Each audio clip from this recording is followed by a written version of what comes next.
The conference room smelled like failure and expensive leather. David Brennan stood before 7 faces who had already made up their minds, their expressions ranging from mild curiosity to outright hostility. The youngest board member, a woman who couldn't have been 30, tapped her pen against a yellow legal pad with the rhythm of someone counting down the seconds until she could leave. 14 months ago, none of this had existed. Not the accusations, not the scrutiny, not the particular weight in his chest that felt like drowning on dry land. The alarm clock read 4:17 a.m. when Dave's eyes opened for the last time that morning. He'd been awake since 2:30, drifting in and out of something that couldn't quite be called sleep. The ceiling fan above his bed made the same clicking sound it had made for 6 months, ever since he'd tried to fix it himself and made it worse. A younger man would have torn the whole thing down and started fresh. Dave had learned to live with the clicking. His bedroom in the small house on Hawthorne Street hadn't changed much in 3 years. The bed frame Julia had helped him pick out when she was 23, back when she still returned his calls with something resembling enthusiasm. The dresser with the broken drawer that stuck every time he tried to open it. The photograph on the nightstand Julia at her college graduation mortarboard, tilted at an angle she'd spent 20 minutes perfecting her smile genuine, in a way it hadn't been since.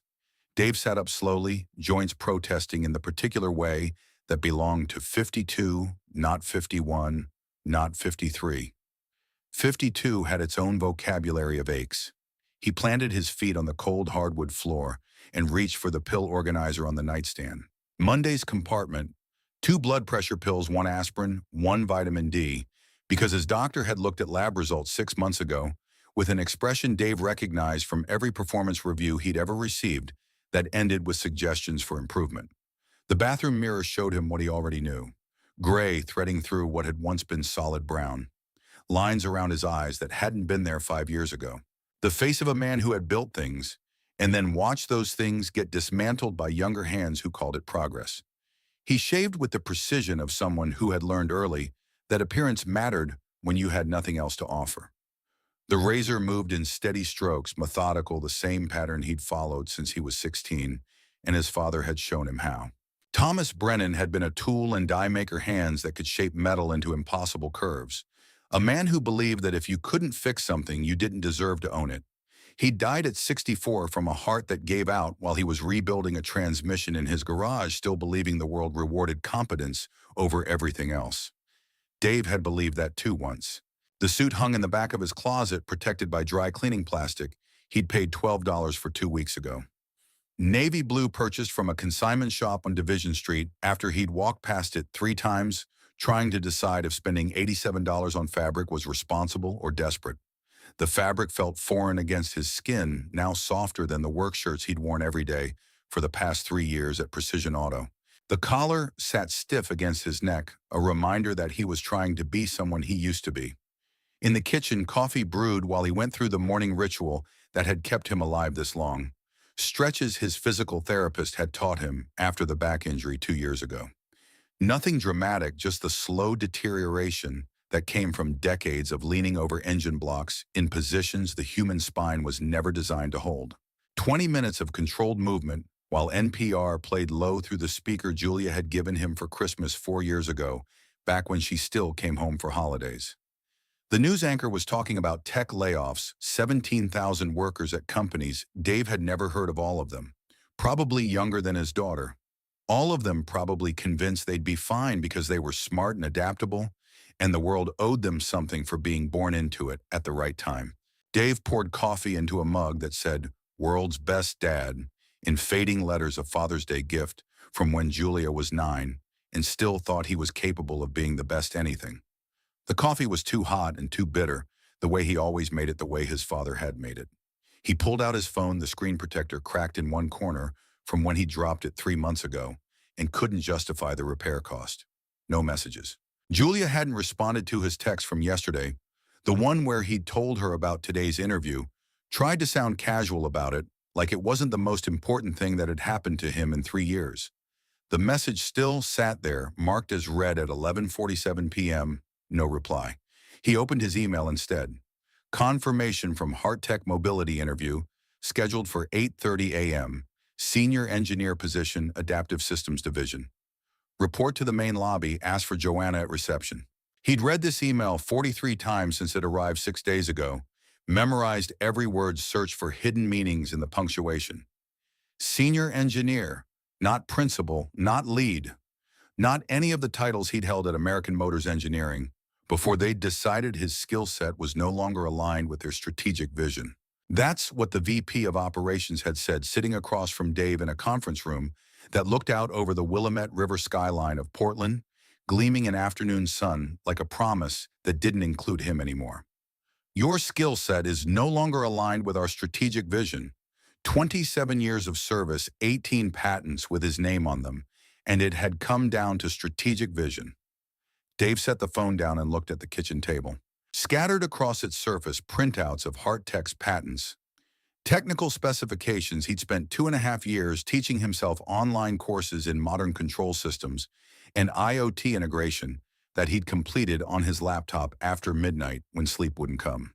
A masterclass in teaching an old dog new tricks, except the dog was 52, and the tricks kept changing faster than he could learn them.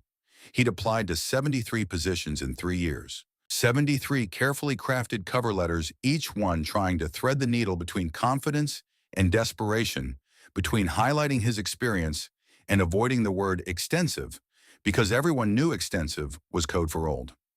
42 rejection emails, 31 companies that hadn't bothered to respond at all, and then 8 days ago an email from Hart. Dave picked up the folder containing his resume, his references, the portfolio of projects he'd assembled like evidence in his own defense. The paper felt substantial in his hands, proof that he had been someone who mattered. The clock on the microwave read 5:43 a.m. Interview at 8:30. Hart office was 14 minutes away, if traffic cooperated 20 if it didn't. He'd driven the route 3 times in the past week, timing it at different hours, mapping alternate paths in case of accidents or construction. Old habit from his engineering days when he'd taught younger engineers that you never walked into a problem without having already mapped the exits. He had time, 45 minutes of buffer time built into the morning like a safety margin on a mechanical design. Enough to account for unexpected delays, wardrobe malfunctions, the universe deciding that today of all days was when his car would finally give up. Dave closed his eyes and let himself imagine it. Walking into that building, shaking hands with people who saw him as a solution instead of a problem. Calling Julia tonight with news that would make her voice change, soften, become the voice he remembered from before. Paying his mortgage without having to calculate which bill could wait another week. Sleeping through the night because his future extended further than next month's rent. The coffee had gone lukewarm. He drank it anyway. At 6:15, Dave walked through his house one more time, a pre-flight check he couldn't skip. Stove off, windows locked, thermostat set to 62 because heating oil was expensive, and he'd be gone all day. The living room looked the same as it always did, furniture he and his ex-wife Susan had bought 18 years ago, back when they'd believed marriage was something you could maintain like a machine if you just followed the manual. Photographs on the mantel tracking Julia's progression from infant to woman, a timeline of every moment he'd tried to be present for, and all the ones he'd missed. The last photo showed Julia at 24 standing in front of Great Lakes Automotive's main building in Detroit, first day at her first real engineering job. She'd sent it to him with a text, made it no thanks to genetics.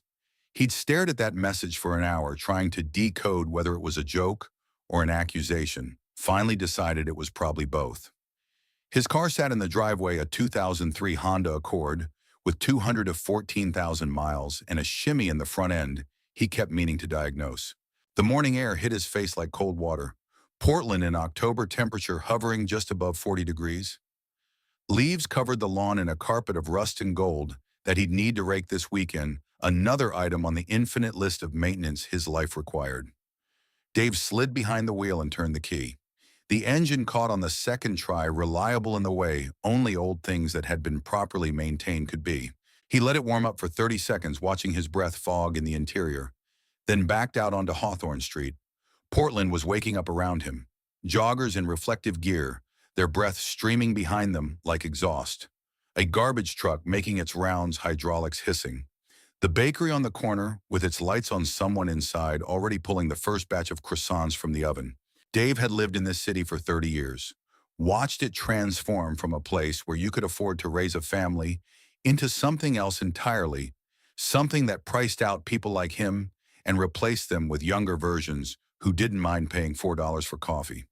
The route to Hart took him down Burnside past the auto shop where he spent 40 hours a week keeping other people's vehicles running. Precision Auto, owned by Ron Mitchell, who'd hired Dave 3 years ago, when nobody else would, who paid him $18 an hour to do work he used to supervise teams doing. Ron was a good man, asked Dave every few months if he'd thought about going back to engineering, always said it in a way that made clear the offer of continued employment at the shop was permanent if he needed it. Dave appreciated that more than Ron probably knew. Traffic was light this early, city still half asleep. Dave kept to the right lane, maintained exactly the speed limit, hands at 10 and 2 like his father had taught him. The radio played soft jazz instrumental, nothing with lyrics that might distract him. His mind was already running through the interview, rehearsing answers he'd practiced in the mirror 47 times. Tell me about a challenging project you've worked on. The adaptive suspension system for the AME Northstar platform integrated electronic control with mechanical response in a way that hadn't been done before. Led a team of 6 engineers, delivered 3 months ahead of schedule, generated 4 patents. Why did you leave American Motors Engineering? The company underwent restructuring. My position was eliminated as part of a strategic realignment. I used the opportunity to deepen my expertise in adaptive technologies and modern control systems. Not they decided I was too expensive and too old and replaced me with 3 engineers straight out of college who were willing to work 70 hours a week for half my salary. Where do you see yourself in 5 years? Contributing to meaningful innovation in accessibility technology, mentoring the next generation of engineers, building systems that improve people's lives. Not still employed, still relevant, still able to look my daughter in the eye without seeing disappointment. The clock on the dashboard read 7:31. Dave had made good time, better than expected. He was 17 minutes from Hart building, which meant he'd arrive with 22 minutes to spare. Enough time to sit in the parking lot, review his notes one final time, make sure his tie was straight and his collar wasn't crooked. He felt something loosen in his chest, the first hint that maybe today would work out the way he needed it to. That's when he saw her. The woman was on the sidewalk outside Stumptown Coffee, one of the upscale places that had sprouted in Portland like mushrooms after rain. She sat in a motorized wheelchair, executive clothing that probably cost more than Dave made in a month, silver-streaked hair, pulled back in a style that suggested someone who didn't have time for nonsense. Her hands moved over the control panel on her wheelchair's armrest with the particular frustration of someone trying to make broken technology cooperate through sheer force of will. Dave's brain processed this in the fraction of a second it took him to pass her wheelchair malfunction user, clearly capable, but stuck assistant or companion, nowhere visible. He kept driving. 10 and 2 hands, steady eyes forward. Not his problem. He had an interview in 22 minutes that would determine whether he spent the next decade as someone who mattered or someone the world had decided to forget. Stopping would mean arriving late, arriving flustered, arriving with the stink of desperation that came from cutting margins too close. Dave drove another half block. His rearview mirror showed the woman still there, still struggling. A younger guy in a business suit walked past her, without slowing down, phone pressed to his ear. Whatever conversation he was having, more important than the person stuck in front of him. Dave's father had been a Marine before he'd been a tool and die maker. Served in the Gulf War, came back with shrapnel in his leg and a particular philosophy about obligation. You don't walk past someone in trouble, Thomas Brennan had said more than once. You stop, you assess, you help if you can. That's what separates us from animals. Of course, Thomas Brennan had also died at 64, without enough savings to cover his own funeral. So maybe his philosophy had some gaps. Dave's hands tightened on the wheel. Math ran through his head, cold and precise. 15 minutes to diagnose and fix another 4 to get to Hart that left him with 3 minutes before 8:30. Possible, but only if everything went perfectly, and nothing in Dave's life had gone perfectly in 3 years. The woman leaned forward in her chair, and for just a second her professional mask slipped. Dave saw something underneath it that he recognized from his own mirror. Exhaustion, frustration, the particular weariness of someone fighting against a world that wasn't built with them in mind. He cut right, pulling to the curb 30 feet past her position. For 5 seconds, Dave sat in his car and hated himself for what he was about to do. Hated the part of him that couldn't just drive away, Couldn't just prioritize his own survival over someone else's inconvenience. Hated that his father's voice was still loud enough in his head to override basic self-preservation. Then he killed the engine and got out. The morning air was colder now, or maybe Dave just felt it more without the car's heater. He walked back toward the woman, his dress shoes clicking on the sidewalk, mind already shifting into the diagnostic mode that had defined 30 years of his professional life. Look, listen, identify, solve. She noticed him approaching, her expression shifting from frustration to the particular wariness that came from not knowing if help was genuine or patronizing. Dave stopped 3 feet away, close enough to be heard, but far enough to avoid crowding. Morning. Your chair having problems, her eyes met his measuring. I can't get the motor to engage. It lurches forward, then cuts out. I've tried resetting it twice. Mind if I take a look? She studied him for another moment, probably trying to decide if he was someone who actually knew what he was doing or just another person who thought good intentions equaled competence. Do you know anything about these systems? I'm a mechanic. Used to be an engineer. I fix things for a living. That seemed to satisfy something. All right. Dave moved closer, dropping into a crouch beside the wheelchair. His knees protested 52, announcing itself again. Up close, he could see the chair was a high-end model carbon fiber frame, advanced control systems, the kind of equipment that cost as much as a decent used car. Also the kind that required specialized knowledge to repair. He glanced at the control interface, then at the motor housing, his mind automatically cataloging components and potential failure points. The woman stayed quiet, letting him work, which he appreciated. Nothing worse than trying to diagnose a problem while someone hovered and offered suggestions. What's it doing when you try to move? Lurches about 3 inches, then cuts power. The control panel shows green, but nothing responds. Dave leaned closer, examining the base of the joystick controller. The housing showed wear patterns consistent with regular use, but something about the connection point looked off. He ran his finger along the edge, felt a slight gap where there shouldn't be one. There, the wiring harness. The design was familiar, which made sense because Dave had seen it before. Not this exact model, but the architecture underneath it, the fundamental approach to translating user input into motor control. He'd seen it because he'd helped design an early version of this exact system 17 years ago at AME, back when the company had been interested in adaptive technologies before deciding the market was too small to justify the R&D investment. They'd shelved his work. Apparently someone else had picked it up and brought it to market. You have something flat, a coin would work. The woman reached into her jacket pocket, produced a quarter without comment. Dave took it, used the edge to depress the manual reset tab hidden under the control panel's lower rim.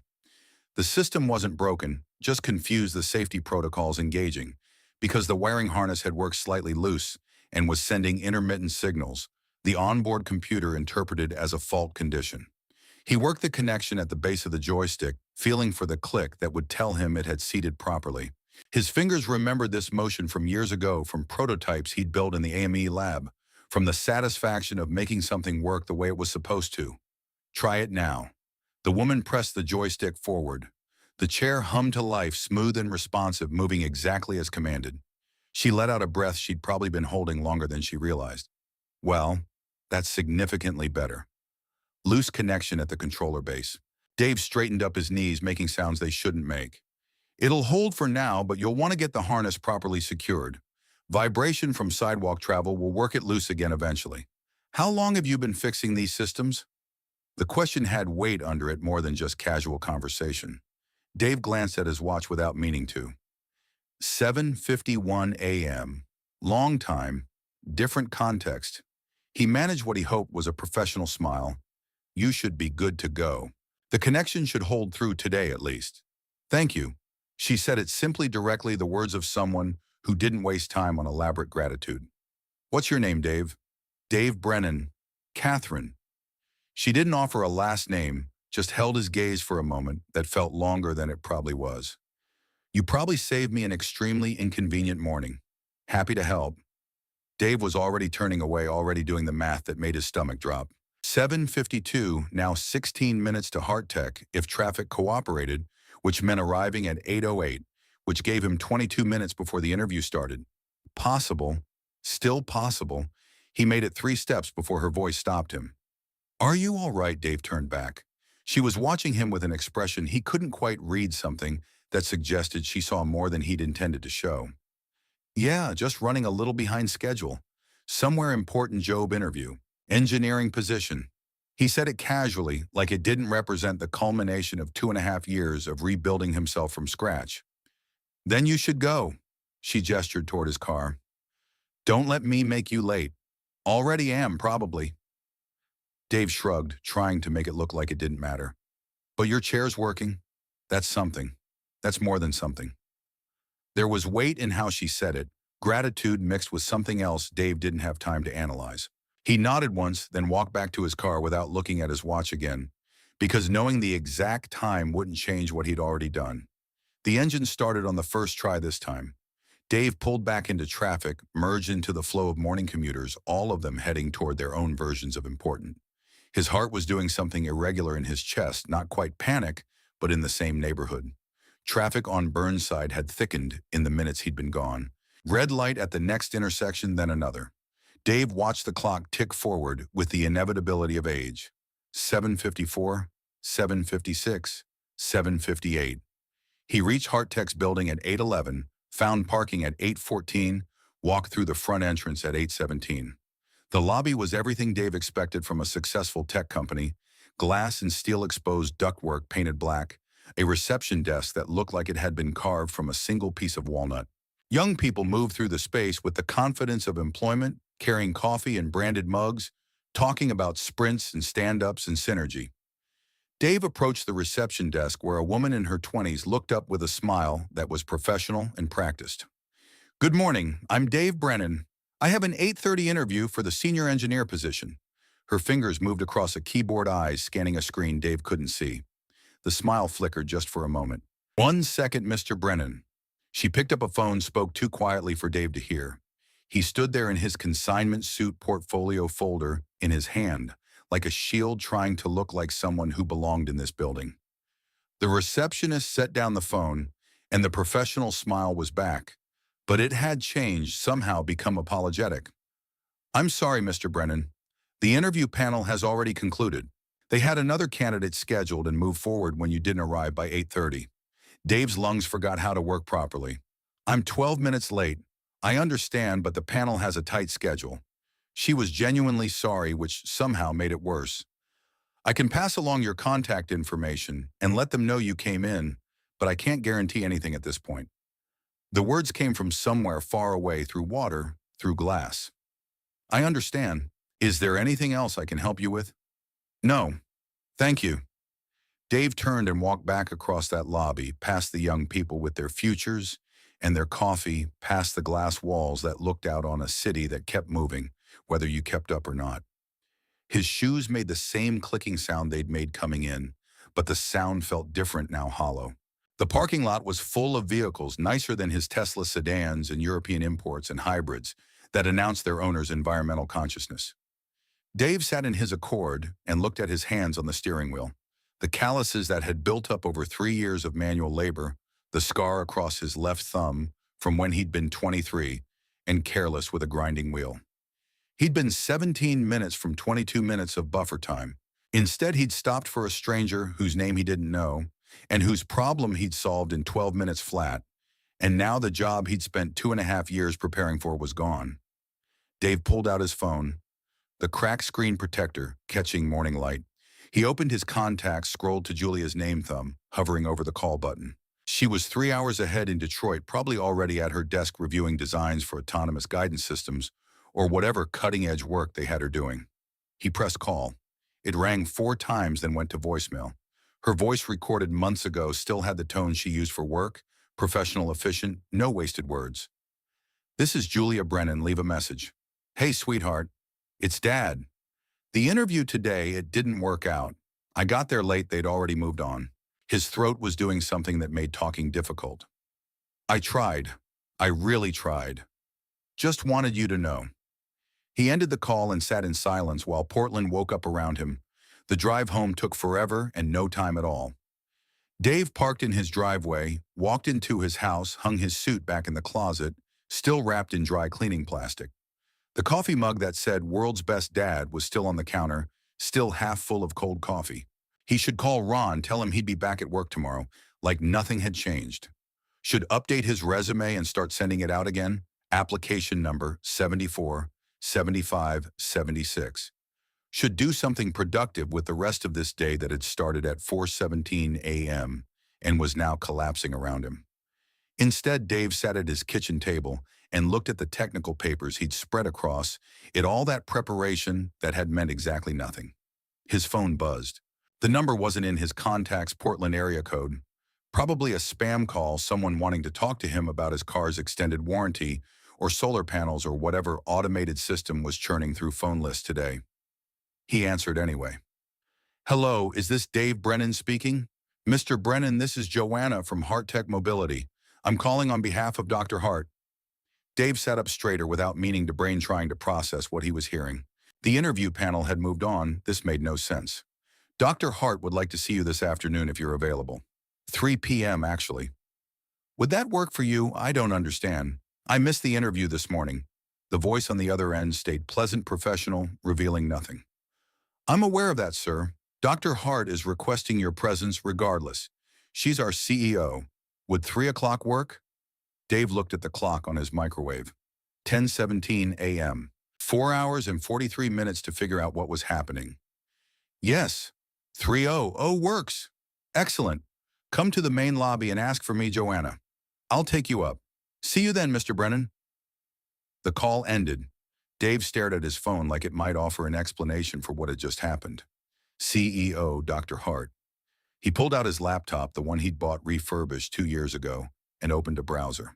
Hart Mobility website loaded corporate design, all clean lines and aspirational photography. He navigated to the About section, found executive biographies. Dr. Catherine Hart, Chief Executive Officer. The photograph showed a woman in her late 40s, silver-streaked hair, pulled back, professional attire, sitting in a wheelchair in front of a wall of patents. The same woman Dave had helped on the sidewalk 90 minutes ago. His brain stuttered, trying to connect pieces that didn't seem to fit together. The CEO of Hart Mobility stuck outside a coffee shop with a malfunctioning wheelchair, and he'd stopped to help her. She'd asked his name. She'd watched him walk away toward his car. She'd known.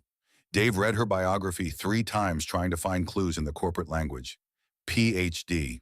in mechanical engineering from MIT, 15 years, in the automotive industry, founder and CEO of Hart Mobility for the past 7 years, named to Forbes' list of most influential women in tech, holds 23 patents in adaptive systems and accessibility technology.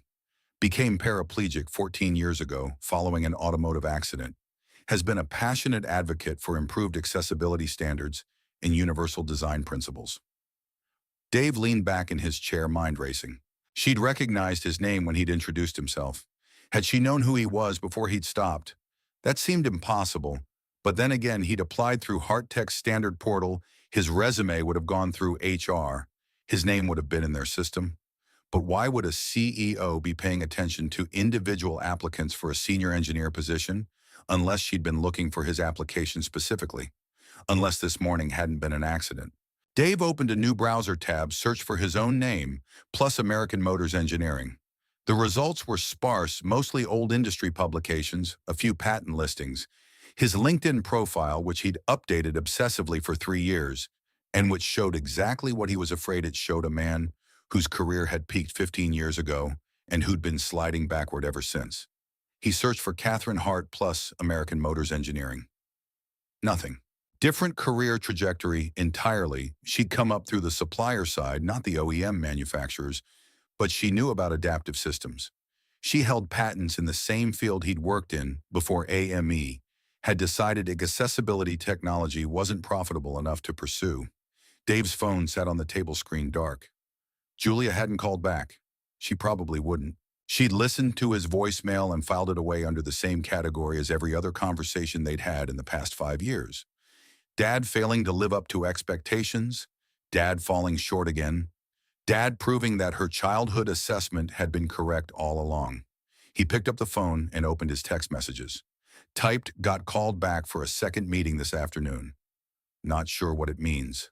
Stared at the message for 30 seconds, thumb hovering over send. Deleted it instead. Julia didn't need another update on his employment situation. She needed a father who had his life together, who could call her with news that actually mattered, who could be someone other than a 52-year-old cautionary tale about what happened when you let your career define you and then lost your career. The house was too quiet.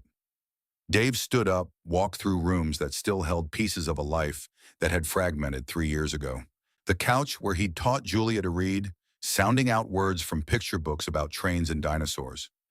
The kitchen table where they'd eaten dinner together when she was young before his work hours had stretched to the point where he came home after she'd already gone to bed. The hallway wall with the pencil marks tracking her height, stopping abruptly at age 14 when she'd announced she was done being measured like a child. In his bedroom, Dave changed out of the suit and into jeans and a work shirt clothing that felt honest in a way the interview clothes hadn't. He looked at himself in the bathroom mirror and saw his father's face looking back at him. Same lines around the eyes, same set to the jaw that came from years of holding things together through force of will. "What would you do?" Dave asked the mirror. Asked the ghost of Thomas Brennan. His father had been straightforward about complicated things. You stop, you assess, you help if you can. You don't walk past someone in trouble. You don't let fear make your decisions. But his father had also died in debt working in a garage at 64 because retirement hadn't been financially possible. So maybe Thomas Brennan's philosophy needed some adjustments for the modern world. Dave's phone buzzed with an email notification. Automatic alert from his bank checking account balance $1,247.83. Mortgage payment due in 8 days $1,180, which left him $67 for food, gas, utilities, and whatever unexpected expenses the universe decided to throw at him between now and his next paycheck from Precision Auto. He'd been in worse positions. Not by much, but marginally worse. At 2 p.m., Dave got back in his car and drove to Hart for the second time that day. Traffic was heavier now, lunch hour bleeding into afternoon, the streets crowded with people who had places to be, and futures that extended further than next month's rent. He parked in the same spot he'd found that morning, walked through the same glass doors into the same lobby. Joanna at the reception desk smiled when she saw him this time, with recognition instead of professional distance. "Mr. Brennan, right on time. If you'll follow me." She led him past the main elevators to a private one, tucked into an alcove Dave hadn't noticed that morning. The elevator required a key card which Joanna swiped before pressing the button for the 24th floor. They rode up in silence. Dave watched the numbers climb each floor another level removed from the ground, another layer of corporate hierarchy. The elevator moved smoothly, expensive engineering, the kind of attention to detail that came from caring about user experience, even in the transportation between floors. The doors opened onto a reception area that managed to be both impressive and understated. Floor-to-ceiling windows looking out over Portland, the city spread below in a patchwork of neighborhoods and bridges. A desk where a young man sat looking up as they approached. "Mr. Brennan for Dr. Hart," Joanna said. The young man stood extending a hand. "I'm Blake, Dr. Hart's executive assistant. She's just finishing a call. Can I get you anything while you wait?" "Water, coffee, I'm fine, thank you." Blake gestured to a sitting area with leather chairs arranged around a low table. "Please make yourself comfortable. It should just be a few minutes." Joanna disappeared back into the elevator. Blake returned to his desk. Dave sat in one of the leather chairs and tried not to feel like an imposter. Through the frosted glass walls of what had to be Catherine Hart's office, Dave could see movement, a figure at a desk gesturing with one hand while talking. He couldn't hear the conversation, couldn't make out details, but the body language was clear. Someone accustomed to being in charge, someone who didn't waste words or time. Dave's portfolio folder sat on his lap, the same materials he'd brought to the interview that hadn't happened. Resume highlighting 27 years of experience that someone had decided was no longer strategically aligned. References from colleagues who'd scattered to other companies or retirement. Patents from projects that had been successful enough to generate intellectual property, but not successful enough to keep him employed. The frosted glass door opened. Catherine Hart rolled through in her wheelchair, and Dave stood without thinking about it, muscle memory, from a generation that had been taught you stood when someone entered the room. She looked at him with an expression he couldn't quite read, something that might have been assessment or might have been satisfaction. "Mr. Brennan, thank you for coming back. Thank you for the opportunity, Dr. Hart. Please sit." She moved behind her desk with practiced efficiency, positioning her chair in a way that suggested this office had been designed specifically for her needs. I wanted to talk to you about this morning. I apologize for being late to the interview. Catherine waved a hand dismissing his apology. The interview panel was for a senior engineer position. That's not what I'm interested in discussing with you. Dave's brain worked to process that sentence, failed to arrive at any interpretation that made sense. I don't understand. This morning when you stopped to help me, you fixed my wheelchair in approximately 12 minutes using a quarter in your bare hands. The wiring harness had come loose. It wasn't complicated. You identified the problem in under a minute. You knew exactly what to look for and exactly how to fix it. She leaned forward slightly. How long have you worked with adaptive mobility systems? The honest answer felt like the only option given, that she clearly already knew more about him than he'd assumed. I helped develop early control systems for adaptive vehicles at American Motors Engineering 17 years ago. The project was discontinued, I know. Catherine's expression shifted, became something that might have been satisfaction. I know because I've read your patents, Mr. Brennan. All 18 of them. I've followed your career trajectory with interest. Dave sat very still, trying to understand what was happening. You knew who I was when I stopped this morning. I knew your name was in our applicant database. I didn't know you'd stop, but your wheelchair was genuinely malfunctioning, yes. The timing was fortunate, or perhaps not fortunate, perhaps revealing. She reached across her desk, picked up a tablet, swiped through something Dave couldn't see. I've been looking for someone to lead a new division at Hart. Adaptive innovation. The mandate is straightforward design and develop next-generation accessibility systems that can be integrated into any standard vehicle platform. The budget is $8 million over 3 years. The team needs to be built from scratch. She set the tablet down and looked at Dave directly. I've interviewed 43 candidates for this position over the past 11 months. People with advanced degrees from prestigious programs, people with experience at top-tier companies, people who interviewed very well and said all the right things about innovation and disruption and user-centered design. And none of them stopped when they saw someone in trouble.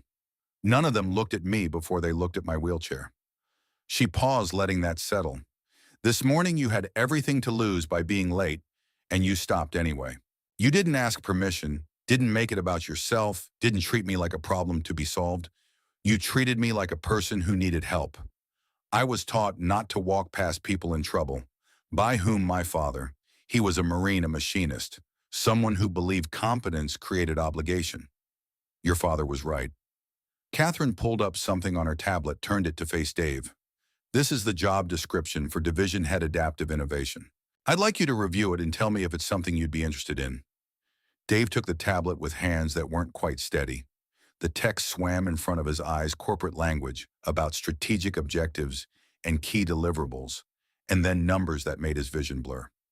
Salary $140,000 annually, plus performance bonuses and benefits. He'd made that much 20 years ago, before the industry had decided his expertise was expensive rather than valuable. I'm 52 years old. Dave said it without looking up from the tablet. I've been out of real engineering for 3 years. I don't have a graduate degree, don't have experience leading at this scale. You have exactly what this position requires. Catherine's voice was firm, not unkind. You understand these systems from the inside out. You know what works and what doesn't because you've built both. And most importantly, you understand that the technology serves the person, not the other way around. Dave looked up from the tablet, met her eyes. Why are you doing this?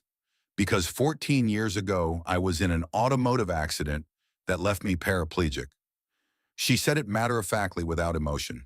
Since then, I've used dozens of different adaptive systems, most of them designed by people who have never experienced what it's like to need them. The engineering is often flawless. The humanity is almost always missing. She gestured at her wheelchair. This chair I'm using, top-of-the-line, custom-configured, costs more than most vehicles. And this morning it failed because a wiring harness worked loose, something that could have been prevented with a 15-cent strain relief clip and 30 seconds of thoughtful design. Dave thought about the connection point about the wear patterns he'd seen. That's a manufacturing oversight, not a design flaw. It's both. It's what happens when you optimize for cost and efficiency instead of thinking about the person who has to live with your decisions. She leaned back in her chair. I need someone who thinks about the person first. Your resume tells me you have the technical skills. This morning told me you have something more important. The office was quiet except for the ambient sound of the building, HVAC systems, moving air-distant conversations, the background hum of a functioning organization. Dave looked at the tablet again at numbers that represented stability, dignity, a phone call to Julia that would mean something. I need to think about this. Of course. Catherine nodded. Take 24 hours. Talk to your family, review the details. Make sure it's what you want. Dave stood still holding the tablet. Before I decide, why did you tell me you knew about my work? You could have let me think the wheelchair was just chance. I could have. But this position requires trust, and trust requires honesty. She held his gaze. I gambled on you this morning, Mr. Brennan. You stopped when you had every reason not to. That told me who you are. Now I'm being honest about who I am and what I need. He nodded slowly, understanding settling into place. I'll call you tomorrow. I'll be waiting. Blake escorted him back to the elevator. Dave rode down 24 floors with the tablet in his hands and his father's voice in his head saying, you stop, you assess, you help if you can. The Portland afternoon greeted him with rain that hadn't been in the morning forecast, cold drops that soaked through his work shirt before he reached his car. Dave sat behind the wheel and pulled out his phone, water beating on the cracked screen protector. He opened his contacts, found Julia's name-pressed call. This time she answered. Dad, her voice carried the particular tone that meant she was busy multitasking, giving him partial attention, while her mind was on something more important. Hey, sweetheart, got a minute? Kind of in the middle of something. Did you get my text? I didn't see a text. I sent it this morning, after your voicemail. A pause. I'm sorry the interview didn't work out. Actually, that's why I'm calling. Something unexpected happened. Dave told her about the wheelchair, about Catherine Hart, about the job offer that was so far beyond what he'd applied for that it still didn't feel quite real. When he finished, Julia was quiet for long enough that Dave thought the call might have dropped. Then, Dad, that's incredible. Why do you sound like you're not sure? Because I'm 52 and haven't led anything in 3 years. Because the last time I threw myself into a job like this, I missed your entire childhood. Because I'm terrified of failing again. He didn't say any of that. I want to make sure I'm doing this for the right reasons. What would be the wrong reasons? Proving something. To you, to myself, to everyone who decided I was washed up. Another pause. This one felt different, heavier. Dad, I've been angry at you for a long time. For not being there, for always choosing work, for making me feel like I was competing with blueprints and deadlines for your attention. I know, but that was then. Julia's voice changed, became something he hadn't heard in years. Careful, honest, the voice of someone trying to say something difficult. You're calling me before you've made the decision. You've never done that before. You've never asked me what I think about your career. Dave realized she was right. Every job change, every promotion, every decision that had shaped the last 30 years he'd made alone, and then informed her after the fact. What do you think I should do? I think you should ask yourself if this is about proving you still matter, or if it's about actually doing work that matters. Those aren't the same thing. Outside the car, Portland moved through its afternoon. People walking past with umbrellas, cars splashing through puddles, the city going about its business with or without Dave Brennan's participation. If I take this, it's going to consume a lot of my time. Building a division from scratch that's not a 40-hour-week job. I know. Julia's voice was steady. But Dad, you're calling me. You've never called me before making a decision like this. That already makes it different. Dave looked at the tablet sitting on his passenger seat, at the numbers that represented a second chance he hadn't earned and couldn't quite believe was real. I helped someone this morning. It cost me the interview I'd prepared for, but it was the right thing to do. And somehow that turned into this opportunity. He paused. Your grandfather always said you don't walk past people in trouble. Grandpa also died in debt working in a garage at 64. Yeah. Dave found himself almost smiling. He did. So maybe don't do exactly what Grandpa did. Maybe figure out how to help people without destroying yourself in the process. That sounds like something a wise person would say. I learned it from my therapist. Julia's tone shifted, became lighter. 4 years of therapy. Dad, that's what it took to stop being angry at you long enough to figure out how to talk to you like an adult. Money well spent. She laughed, and the sound was so unexpected Dave felt something crack open in his chest. Take the job, Dad. But take it because you want to build something good, not because you want to prove something to people who don't matter. You matter. I know. That's why I'm telling you this. After they hung up, Dave sat in his car and watched rain streak down the windshield. He picked up the tablet and read through the job description again. Really read it this time past the corporate language to what it actually meant. Build a team, design systems that would help people, create something that mattered. He thought about Catherine Hart, about the fact that she'd been tracking his career, had recognized his name in an applicant database, had somehow been in exactly the right place at exactly the right time for him to demonstrate the one thing that apparently mattered more than credentials or experience. He thought about the wiring harness, about the 15-cent strain relief clip that could have prevented the whole situation, about the difference between engineering that looked good on paper and engineering that worked for actual humans. He thought about Julia saying, "Take it because you want to build something good." Dave opened his email, found Catherine Hart's assistant's contact information, and started typing. "Blake, please inform Dr. Hart that I accept the position. I can start whenever the paperwork is ready." He hit send before he could second-guess himself. The rain was letting up, afternoon light breaking through clouds in shafts that turned Portland golden. Dave started his car and headed home, where a mortgage payment waited, and bills needed sorting, and all the practical details of a life needed managing. But for the first time in 3 years, those details felt like they belonged to someone with a future that extended beyond next month. His phone buzzed with a response from Blake. "Dr. Hart is pleased to hear it. HR will be in touch tomorrow morning regarding onboarding. Welcome to Hart Tech, Mr. Brennan." Dave drove through Portland, thinking about second chances and 15-cent fixes, and the particular grace of being in the right place at exactly the wrong time. The HR paperwork arrived at 9:47 a.m. the next morning, 43 pages of employment agreements and benefits elections and direct deposit forms.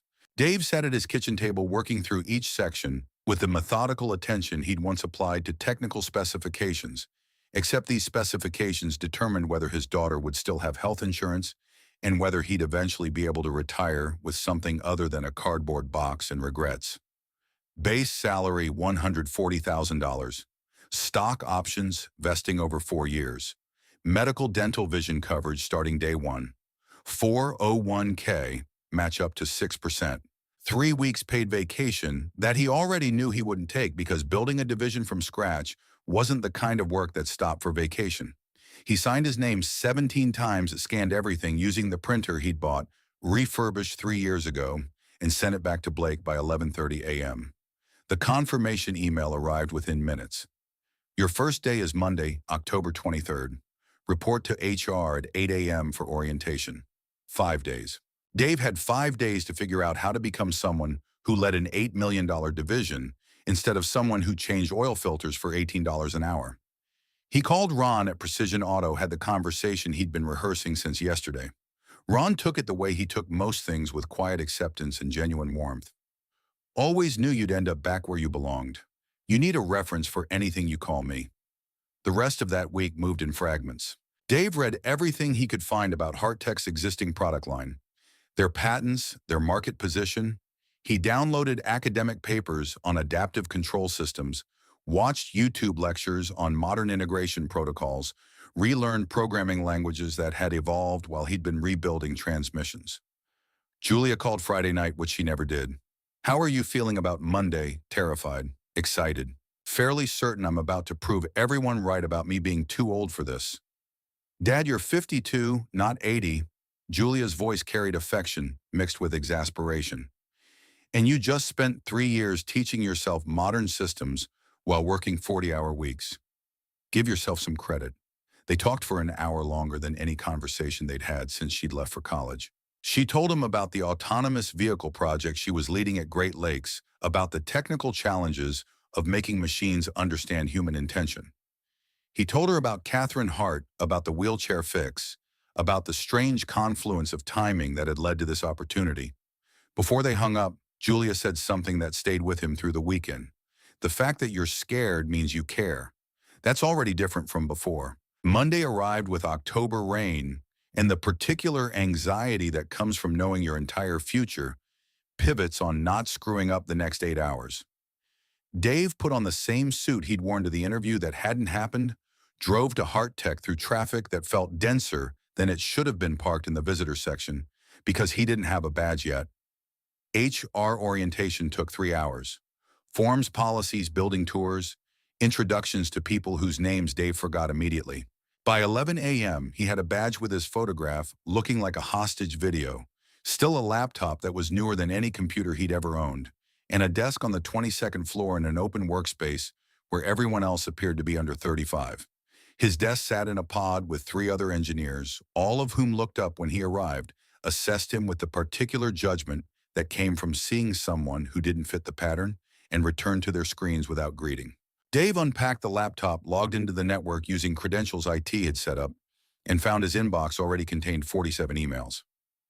Welcome messages from people he'd never met, meeting invitations for his first week of calendar. Appointment for 2 p.m. today with Catherine Hart. He spent an hour reading through Hart Tech's internal documentation, trying to understand the landscape he was supposed to reshape. The existing Adaptive Systems Division had been functioning for 3 years under the leadership of Gordon Westfield, who, according to the org charts, reported to Catherine and managed a team of 12 engineers. The division Dave was supposed to build would be separate, focused on next-generation innovation, while Gordon's team handled current production and incremental improvements. In theory, this meant collaboration. In practice, Dave suspected it meant territorial conflict and resource competition. At 1:45 p.m., he took the elevator to 24. Blake greeted him with professional warmth and escorted him into Catherine's office, where she sat reviewing something on multiple monitors arranged in a semicircle around her desk. Welcome to your first day. She gestured to the chair across from her. How's orientation treating you? Like drinking from a fire hose, but I'll survive. Good. Because we're about to increase the water pressure. Catherine pulled up a document on her center screen. I want to introduce you to your existing team before we make any formal announcements. They've been waiting for leadership for 3 months, and they deserve to meet you before the rest of the company learns about the division restructuring. Existing team I thought I was building from scratch. But there are 4 engineers who've been working on preliminary research for the past year under Gordon's nominal supervision. They've been functioning without real direction, and morale is not great. Catherine's expression suggested this was an understatement. I want you to meet them this afternoon, assess what you're working with, and decide how to proceed. Who are they? Catherine pulled up profiles on her screen. Leah Preston, 35, mechanical engineering background, came to us from an automotive supplier where she was dealing with some workplace issues. Brilliant designer, doesn't suffer fools, single mother of an 8-year-old son. Been pushing for better integration protocols, but hasn't had support from Gordon's team. She clicked to the next profile. Thomas Tommy Wu, 28, software engineer, Stanford graduate, more interested in elegant code than practical application. Needs someone to ground his work in real-world constraints. Next. Kira Okonkwo, 31, electrical systems specialist, Nigerian immigrant, came up through community college and state school. Knows more about power management than anyone I've interviewed, but gets dismissed by Gordon's senior engineers because she doesn't have the pedigree. And finally, the last profile. Nathan Cross, 26, fresh, out of grad school mechanical engineering from Georgia Tech. Smart, ambitious, hasn't yet learned the difference between confidence and competence. Dave studied the profiles. None of them were what he'd expected, which might have been the point. Where's Gordon in all this? Gordon runs the production-focused division. His mandate is maintaining and incrementally improving our current product line. Catherine's tone suggested there was subtext Dave needed to understand. Your mandate is innovation and next-generation development. Theoretically separate objectives, but practically competing for the same resources and company attention. Exactly. Which is why I want you to understand the political landscape before you start making decisions. Catherine pulled up an organizational chart. Gordon has been with Hart for 6 years. He's competent, well-connected with the board, and was expecting to lead the innovation division himself. But you hired me instead. I hired you instead. And Gordon is not pleased about that, though he's too professional to say so directly. She met Dave's eyes. He'll undermine you if he can, not through overt sabotage, but through bureaucratic friction and resource gatekeeping. Be aware of that. How much autonomy do I have? Complete autonomy over your division's direction and team composition. But you'll need to navigate internal politics carefully, especially with procurement and shared resources. Catherine paused. I can run interference for a while, but ultimately, you'll need to establish your own credibility. No pressure then. You stopped to help a stranger when it cost you everything you'd worked toward. Navigating corporate politics should be comparatively straightforward. Dave wasn't sure that logic held, but he appreciated the vote of confidence. When do I meet the team? 20 minutes. They're in the Innovation Lab on 18. Blake will take you down. The Innovation Lab occupied a corner of the 18th floor, separated from the main workspace by glass walls that made it feel simultaneously isolated and exposed. Dave walked in to find 4 people arranged around a conference table, 3 of them looking wary and 1 looking openly hostile. Leah Preston sat at the far end, arms crossed expression, suggesting she'd been through too many leadership changes to get excited about another one. Thomas Wu was typing something on his laptop, only half paying attention. Kira Okonkwo watched Dave with careful assessment. Nathan Cross leaned back in his chair with the particular confidence of someone who hadn't yet learned what he didn't know. Dave set his laptop down and remained standing. I'm Dave Brennan, and as of today, I'm heading up the Adaptive Innovation Division. I know you've been working without clear direction for a while, and I know that's frustrating. So before I tell you what I think we should be doing, I want to hear from you. What's been working? What hasn't? What needs to change? Silence. The 4 engineers exchanged glances, trying to determine if this was a genuine question or a management performance. Leah spoke first. What's been working is that we've had space to explore ideas without someone breathing down our necks. What hasn't been working is that Gordon's team treats us like we're playing with toys while they do real engineering. What needs to change is getting actual support for integration testing instead of being told to make do with simulation. Fair. Dave looked at Thomas. What about from the software side? Thomas finally looked up from his laptop. The control architecture we're developing is 3 generations ahead of anything in production, but nobody cares because we can't demonstrate it on actual hardware. Gordon's team won't let us access production prototypes because they're worried we'll break something. Kira spoke next, her accent carrying traces of Lagos overlaid with years in American universities. The power management issues everyone says are unsolvable. I solved them 8 months ago. Submitted my findings to Gordon's senior team. They filed it as interesting research and moved on. Nathan leaned forward. Look, I appreciate that you're here and everything, but what we really need is someone who can make decisions stick. The last 3 people who were supposed to lead this division lasted an average of 4 months before getting frustrated and leaving. What makes you different? The question landed like a challenge. Dave met Nathan's eyes without flinching. What makes me different is that I've spent the last 3 years being underestimated and overlooked, so I know exactly what you're all dealing with. I also spent 27 years before that building systems that actually worked for real people, not just on paper. I'm here because Dr. Hart thinks I can turn this division into something that matters. Whether she's right depends partly on me and partly on whether you're willing to work with someone who doesn't have all the answers but knows how to find them. The room shifted slightly, tension easing from confrontational to cautiously open. Here's what I propose. Dave pulled up a chair and sat down, making himself level with them instead of standing over them. We spend the next week doing a complete assessment. I want to see everything you've been working on, understand where you've hit walls, and figure out what we need to move forward. No judgment, no performance reviews, just honest evaluation of where we are and where we need to go. Leah's expression suggested she'd heard promises like this before. And if we're honest about problems with Gordon's team, then I deal with Gordon. That's my job, not yours. Thomas closed his laptop, first sign of actual engagement. When do we start now? Show me what you've got. The next 4 hours were a crash course in everything the team had been developing while waiting for someone to care. Leah's integration protocols were elegant and practical, designed to make adaptive controls feel intuitive instead of clinical.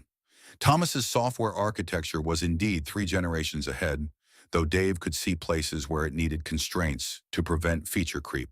Kira's power management solution was genuinely innovative, solving problems Dave had struggled with 15 years ago, using approaches that hadn't existed back then. Nathan's contribution was harder to assess. He'd done solid mechanical design work, but it lacked the refinement that came from building physical prototypes and discovering all the ways reality diverged from CAD models. By 6 p.m., Dave's brain was overloaded with technical details, and his notebook was filled with sketches and notes. The team had transformed from suspicious and defensive to engaged and almost enthusiastic the way engineers got when someone actually listened to them. Leah walked out with him when they finally called it a day. "Can I ask you something?" "Of course. Why'd you take this job?" She kept her voice low, aware that other engineers were still in the building. "You had to know this was going to be complicated, dealing with Gordon's politics and trying to build something from basically nothing." Dave thought about the wheelchair on the sidewalk, about being 17 minutes from everything he'd prepared for, and choosing to stop anyway. Sometimes you do things because they're right, not because they're easy. And sometimes being underestimated gives you freedom that being respected never does. Leah nodded slowly. "My last job, I filed 3 harassment complaints against a senior engineer before anyone took me seriously. When they finally did, I became the woman who caused problems instead of the woman who solved them." She paused at the elevator. "I came here hoping for something different. Don't make me regret that." The elevator doors opened, and she stepped in without waiting for his response. Dave took the stairs down 22 floors, needed the movement to process everything that had happened. His first day had revealed a team with genuine talent being systematically marginalized, a political structure designed to protect existing hierarchies, and a mandate to revolutionize accessibility technology with $8 million and 4 engineers who had every reason to be skeptical of him. He reached the ground floor feeling like he'd aged a year in 8 hours. His phone buzzed with a text from Julia. "How was day 1? He typed back, like being handed a jigsaw puzzle with half the pieces missing and someone actively trying to hide the rest. Her response came immediately, "So basically engineering." Dave smiled despite his exhaustion. Basically. That night he spread his notes across his kitchen table and started building a mental model of what needed to happen. The technical challenges were solvable, he was confident about that. But the organizational challenges were going to require a different kind of problem-solving one that involved navigating egos and politics and the particular friction that came from threatening established power structures. He opened his laptop and started researching Gordon Westfield. LinkedIn showed a career trajectory through multiple automotive suppliers before joining Hart 6 years ago. Undergraduate degree from University of Michigan, MBA from Duke 17, patents listed. Professional accomplishments that looked impressive on paper. Dave cross-referenced the patents found they were incremental improvements on existing designs rather than fundamental innovations. Good engineering, competent execution, nothing that suggested the kind of breakthrough thinking Catherine was looking for. He searched for Gordon Westfield plus American Motors Engineering, more out of thoroughness than expectation. The result made him go very still. Gordon had worked at AME for 18 months 15 years ago, overlapping with Dave's tenure by exactly 7 months.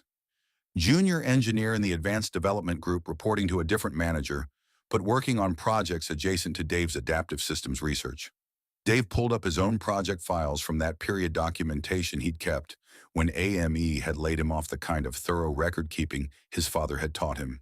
The adaptive control architecture he'd developed, the integration protocols, the power management solutions that had been ahead of their time. He opened Kira's power management solution from this afternoon, the one she'd submitted to Gordon's team 8 months ago. The mathematical approach was identical to what Dave had developed 15 years ago. Not similar, not inspired by identical. The kind of identical that didn't happen through parallel innovation. Dave sat back in his chair, mind working through implications. Gordon had been at AME when Dave's project was shelved. Gordon had access to the research files. Gordon had left AME shortly after the adaptive systems program was discontinued, taking with him knowledge that technically belonged to AME, but that nobody was using anymore.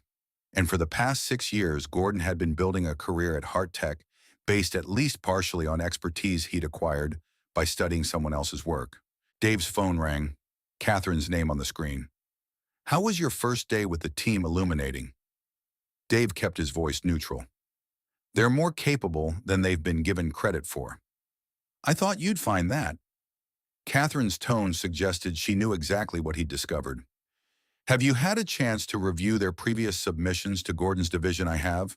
Kira's power management work is particularly interesting. I thought you might notice that. A pause. Gordon rejected it as impractical without really examining the mathematics, because he recognized the approach from somewhere else and didn't want to draw attention to it. That's an interesting hypothesis. Catherine's voice carried no judgment, just observation. What do you plan to do with that hypothesis? Nothing yet. Dave looked at the files spread across his table. Right now, I'm focused on building something that works. Politics can wait. Good instinct. Just be aware that Gordon is going to become more territorial as your division gains momentum. He sees you as a threat to his position and threatened people make complicated decisions. How much does he know about my background at AME? Probably more than you'd prefer. Catherine let that settle. Your employment history is part of your file, and Gordon has access to personnel records for anyone working on adaptive systems. So he knows we overlapped. I would assume so, yes.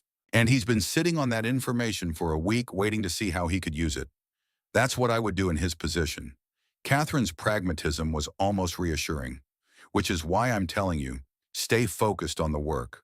Let Gordon make the first move. When he does, you'll have the high ground because you're building something new instead of protecting something old.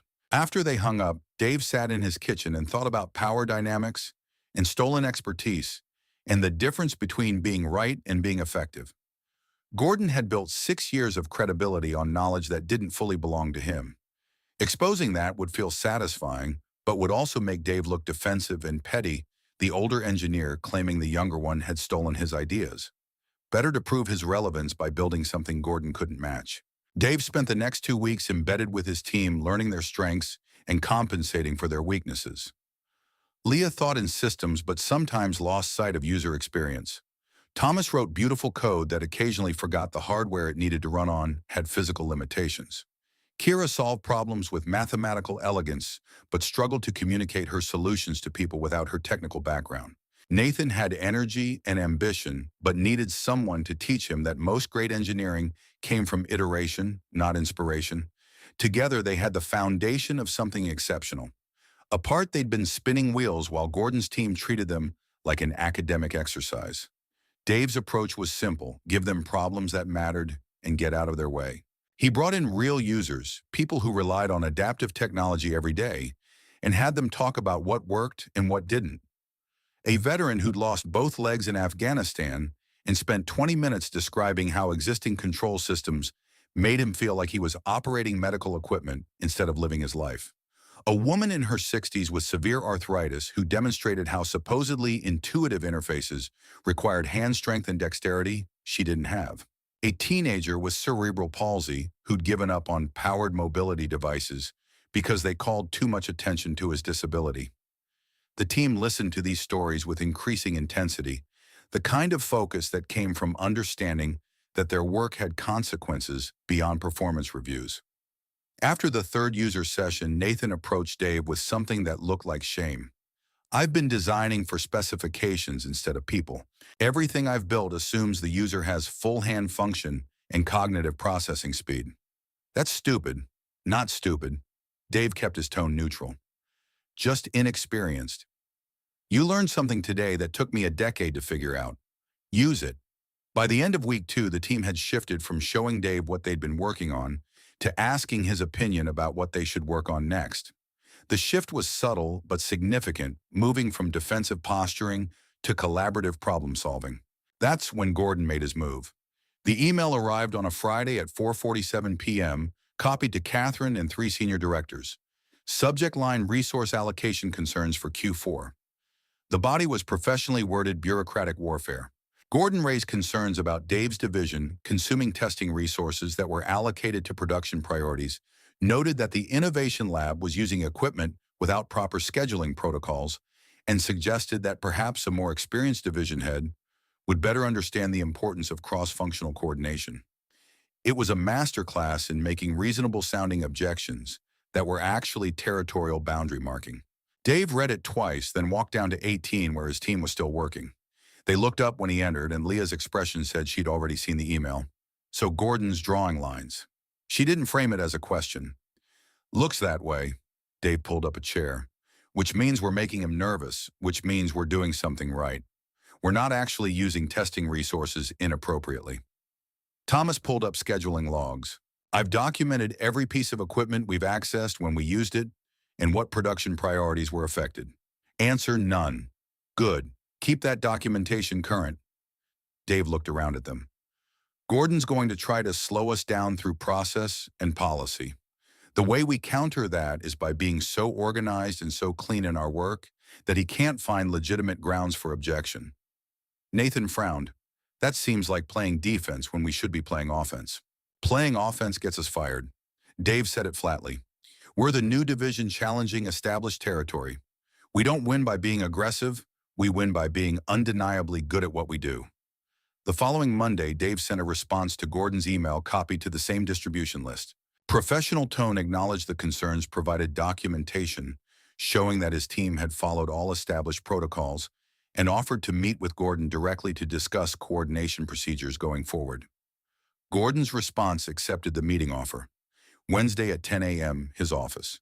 Dave arrived exactly on time. Gordon's workspace was larger than Dave's, decorated with framed patents and industry awards, the kind of self-promotion that announced its owner's insecurities before a word was spoken. Gordon looked up from his computer with a smile that didn't reach his eyes. Dave, thanks for coming by. I wanted to clear the air about last week's concerns. I appreciate that. Dave sat in the offered chair, kept his body language open and non-defensive. I'm trying to build something without stepping on anyone's toes, but I recognize this is new territory for Hart-Tech's organizational structure. That's exactly the issue. Gordon leaned back, getting comfortable in his authority. You're new to the company, new to this level of leadership, and you're managing a team that's been operating without real structure. I get that Catherine sees potential in what you're building, but there are established processes here for good reason.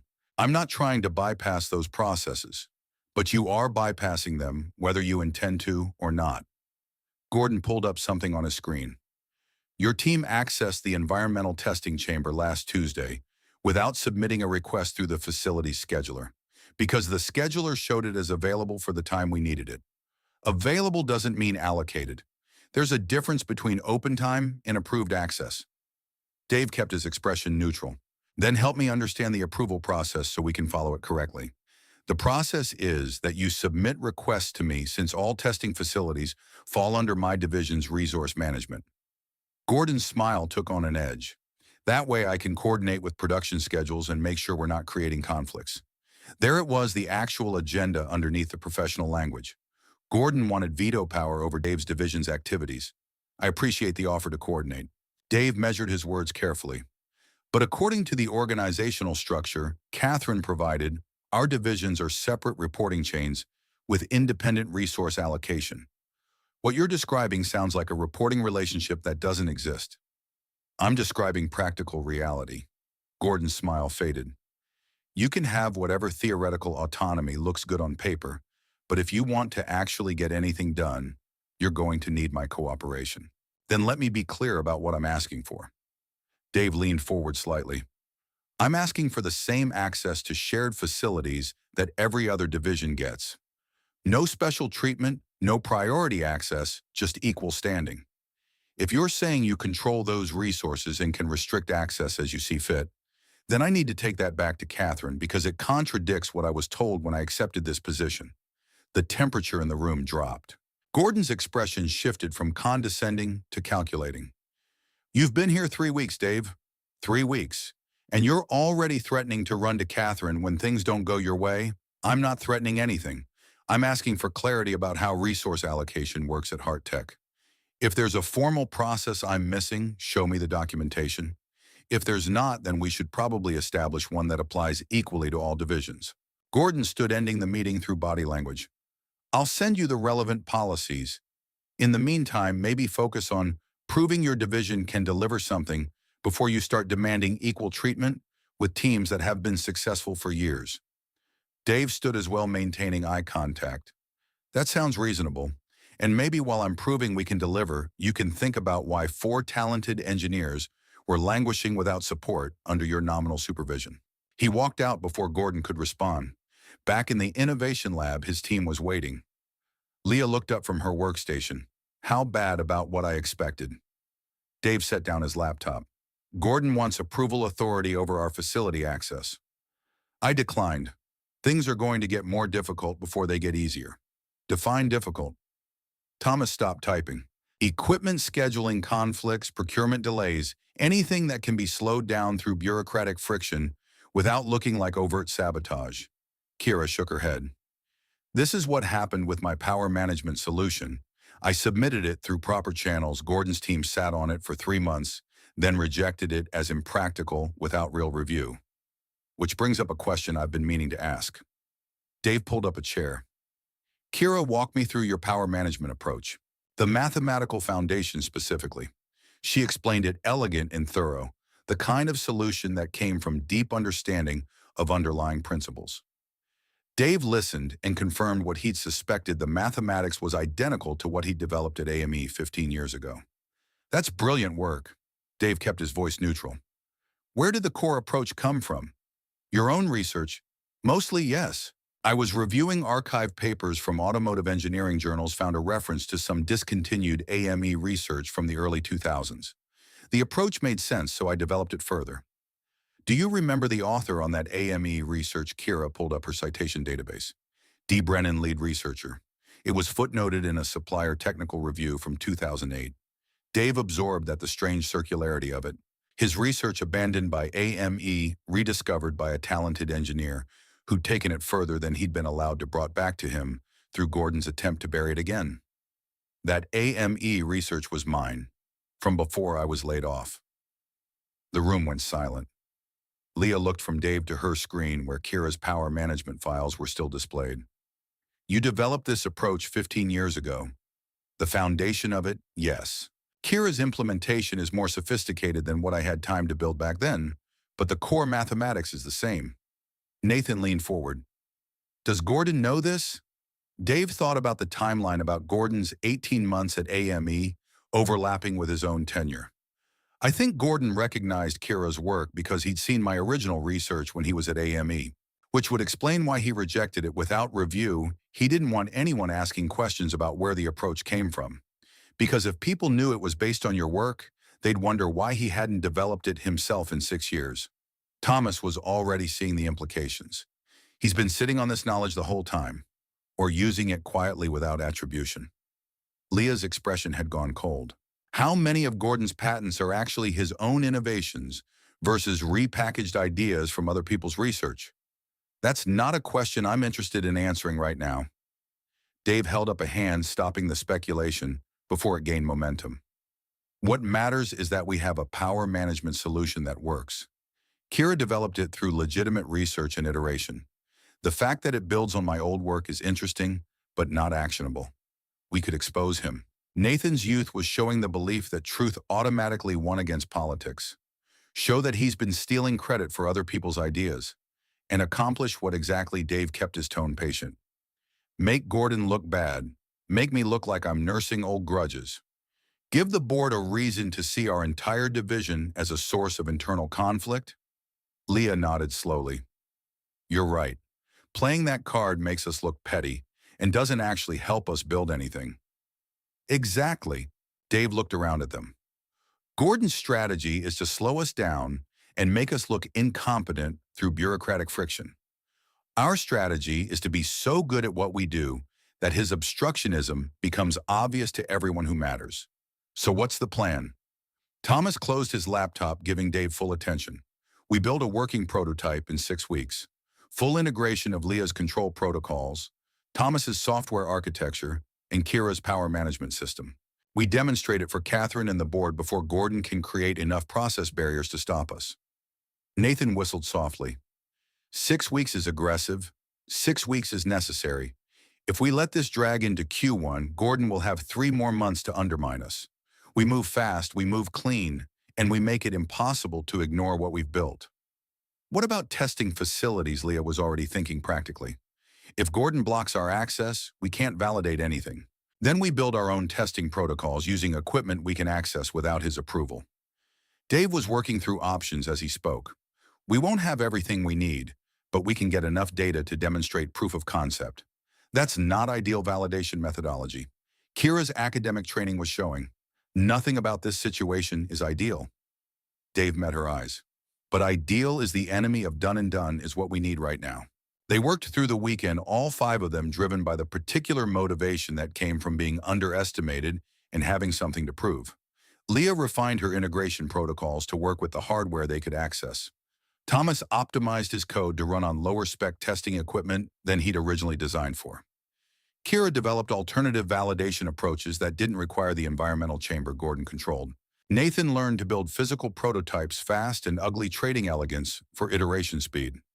By the end of week 4, they had something that resembled a functioning system. Rough around the edges, missing the polish that would come from proper testing facilities, but demonstrably better than anything currently in Hart's product line. Dave scheduled a demo with Catherine for Friday afternoon. Gordon found out about it on Thursday. His email was carefully worded, but the threat underneath was clear premature demonstrations of unvalidated technology could damage Hart's reputation and undermine confidence in our engineering processes. Catherine's response was even more carefully worded. I appreciate your concern and look forward to your attendance at tomorrow's demonstration. Friday at 2 p.m. Dave's team set up in the Innovation Lab. Catherine arrived accompanied by Gordon and 2 board members Dave recognized from his first day's nightmare. His team stood beside their prototype with the nervous energy of engineers about to put months of work under scrutiny. Thank you all for making time. Dave kept his voice steady, project manager mode, overriding the anxiety trying to climb his throat. What we're demonstrating today is a proof of concept integration of next-generation adaptive control systems. This isn't production ready, but it represents the foundation of what we're building. He nodded to Leah, who began the technical walkthrough. She explained the integration protocols with clarity and precision, showing how the system could translate user intention into mechanical response faster and more intuitively than existing approaches. Thomas demonstrated the software architecture, its ability to learn user preferences and adapt to individual needs. Kira presented the power management solution, showing how it extended operational range while reducing overall system weight. Nathan ran the physical demonstration, the prototype responding to control inputs with smoothness that made Gordon's expression tighten. When they finished, Catherine was quiet for a long moment. Then test it. The prototype sat ready, configured for basic mobility commands. Catherine rolled her own wheelchair up to it, transferred her weight with practiced efficiency, and positioned herself at the controls. The team held its collective breath.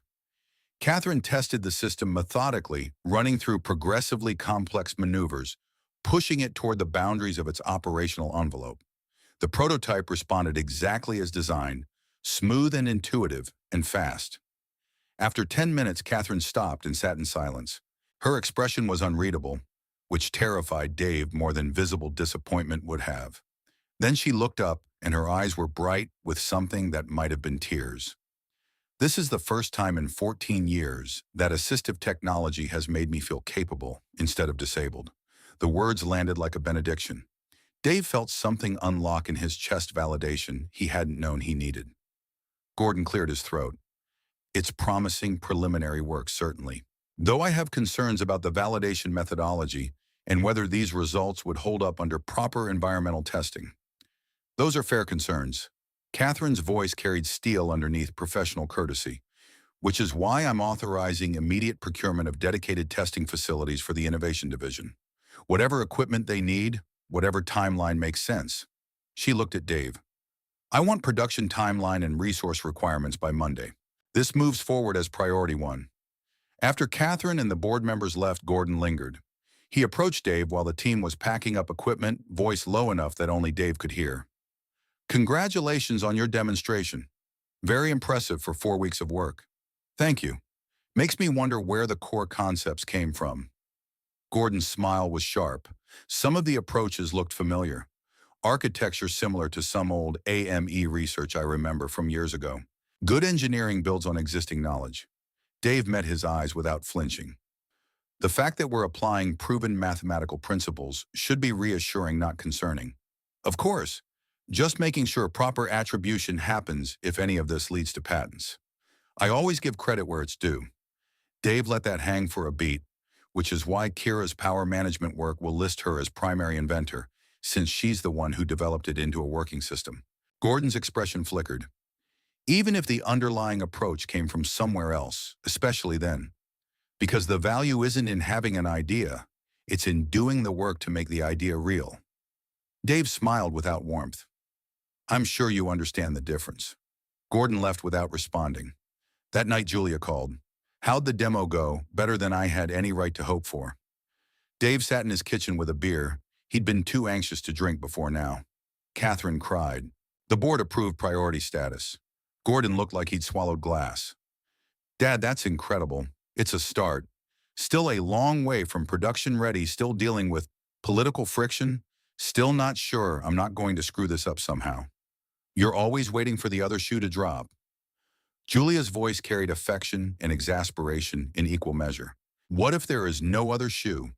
What if you're actually good at this and people recognize it? Dave thought about that, about being 52 and still waiting for someone to expose him as unqualified. Then I'd have to figure out what to do with success, which honestly might be harder than dealing with failure. Julia laughed. You're ridiculous, but I'm proud of you. After they hung up, Dave sat in his kitchen and let himself feel it. Pride, accomplishment, the particular satisfaction of building something that mattered. His team was talented and motivated. His technology was sound. His political position was strengthened by Catherine's support. Everything was going as well as he could possibly hope, which meant he was absolutely right to be waiting for the other shoe. It dropped Tuesday morning at 8:47 a.m. in the form of an email from Hart's legal department. Subject: patent conflict review required. Gordon had filed a formal inquiry claiming that Dave's division was developing technology that potentially infringed on existing Hart patents, specifically patents held by Gordon himself, based on work done at previous employers. The email requested comprehensive documentation of all research sources, development timelines, and technical foundations for the prototype demonstrated Friday. Dave read it 3 times, then walked down to Catherine's office without bothering to schedule time with Blake. Catherine looked up from her monitors. I got the same email. I assume that's why you're here. Gordon's claiming patent conflict on technology he watched us develop from scratch. Gordon's claiming he needs due diligence on technology that looks suspiciously similar to work he did years ago at another company. Catherine's voice was neutral. Which happens to be the same company where you worked 15 years ago, doing research that was never commercialized but that Gordon had access to. Dave sat down without being invited. He's trying to create legal uncertainty around our work to slow us down. Yes, and he's doing it in a way that looks like responsible corporate governance rather than political sabotage. Catherine pulled up Gordon's filing on her screen. The legal team has to investigate. That's not negotiable. But how quickly they investigate and what they prioritize is somewhat flexible. How much time are we talking about? Worst case 3 months for a thorough patent review. Best case 2 weeks for preliminary assessment, showing no substantive conflict. Dave thought about momentum, about his team's morale, about Gordon using legal process as a weapon. And which case are we likely to get? That depends. Catherine looked at him directly. If you have documentation showing independent development of your technology, the review goes fast. If there are gaps in your documentation, the review gets thorough. Everything's documented. Code repositories with timestamps, research notes, iteration logs, user feedback sessions. We've been clean from day one. Then you have nothing to worry about. Catherine's tone suggested Dave should absolutely be worried about something else. Though I'm curious about one thing. What Gordon filed this inquiry claiming similarities to his work from previous employers, but he didn't specify which employer or which patents. That's unusual. Patent conflicts normally cite specific prior art. Dave saw where she was going. Because if he cited specific patents, we could examine them and potentially show they're based on my AME research that he had access to, which would open an entirely different can of worms about Gordon's own patent claims. Catherine almost smiled. Legal warfare is interesting. The best defense is often showing that your opponent's position is built on questionable foundation. You're suggesting I investigate Gordon's patents.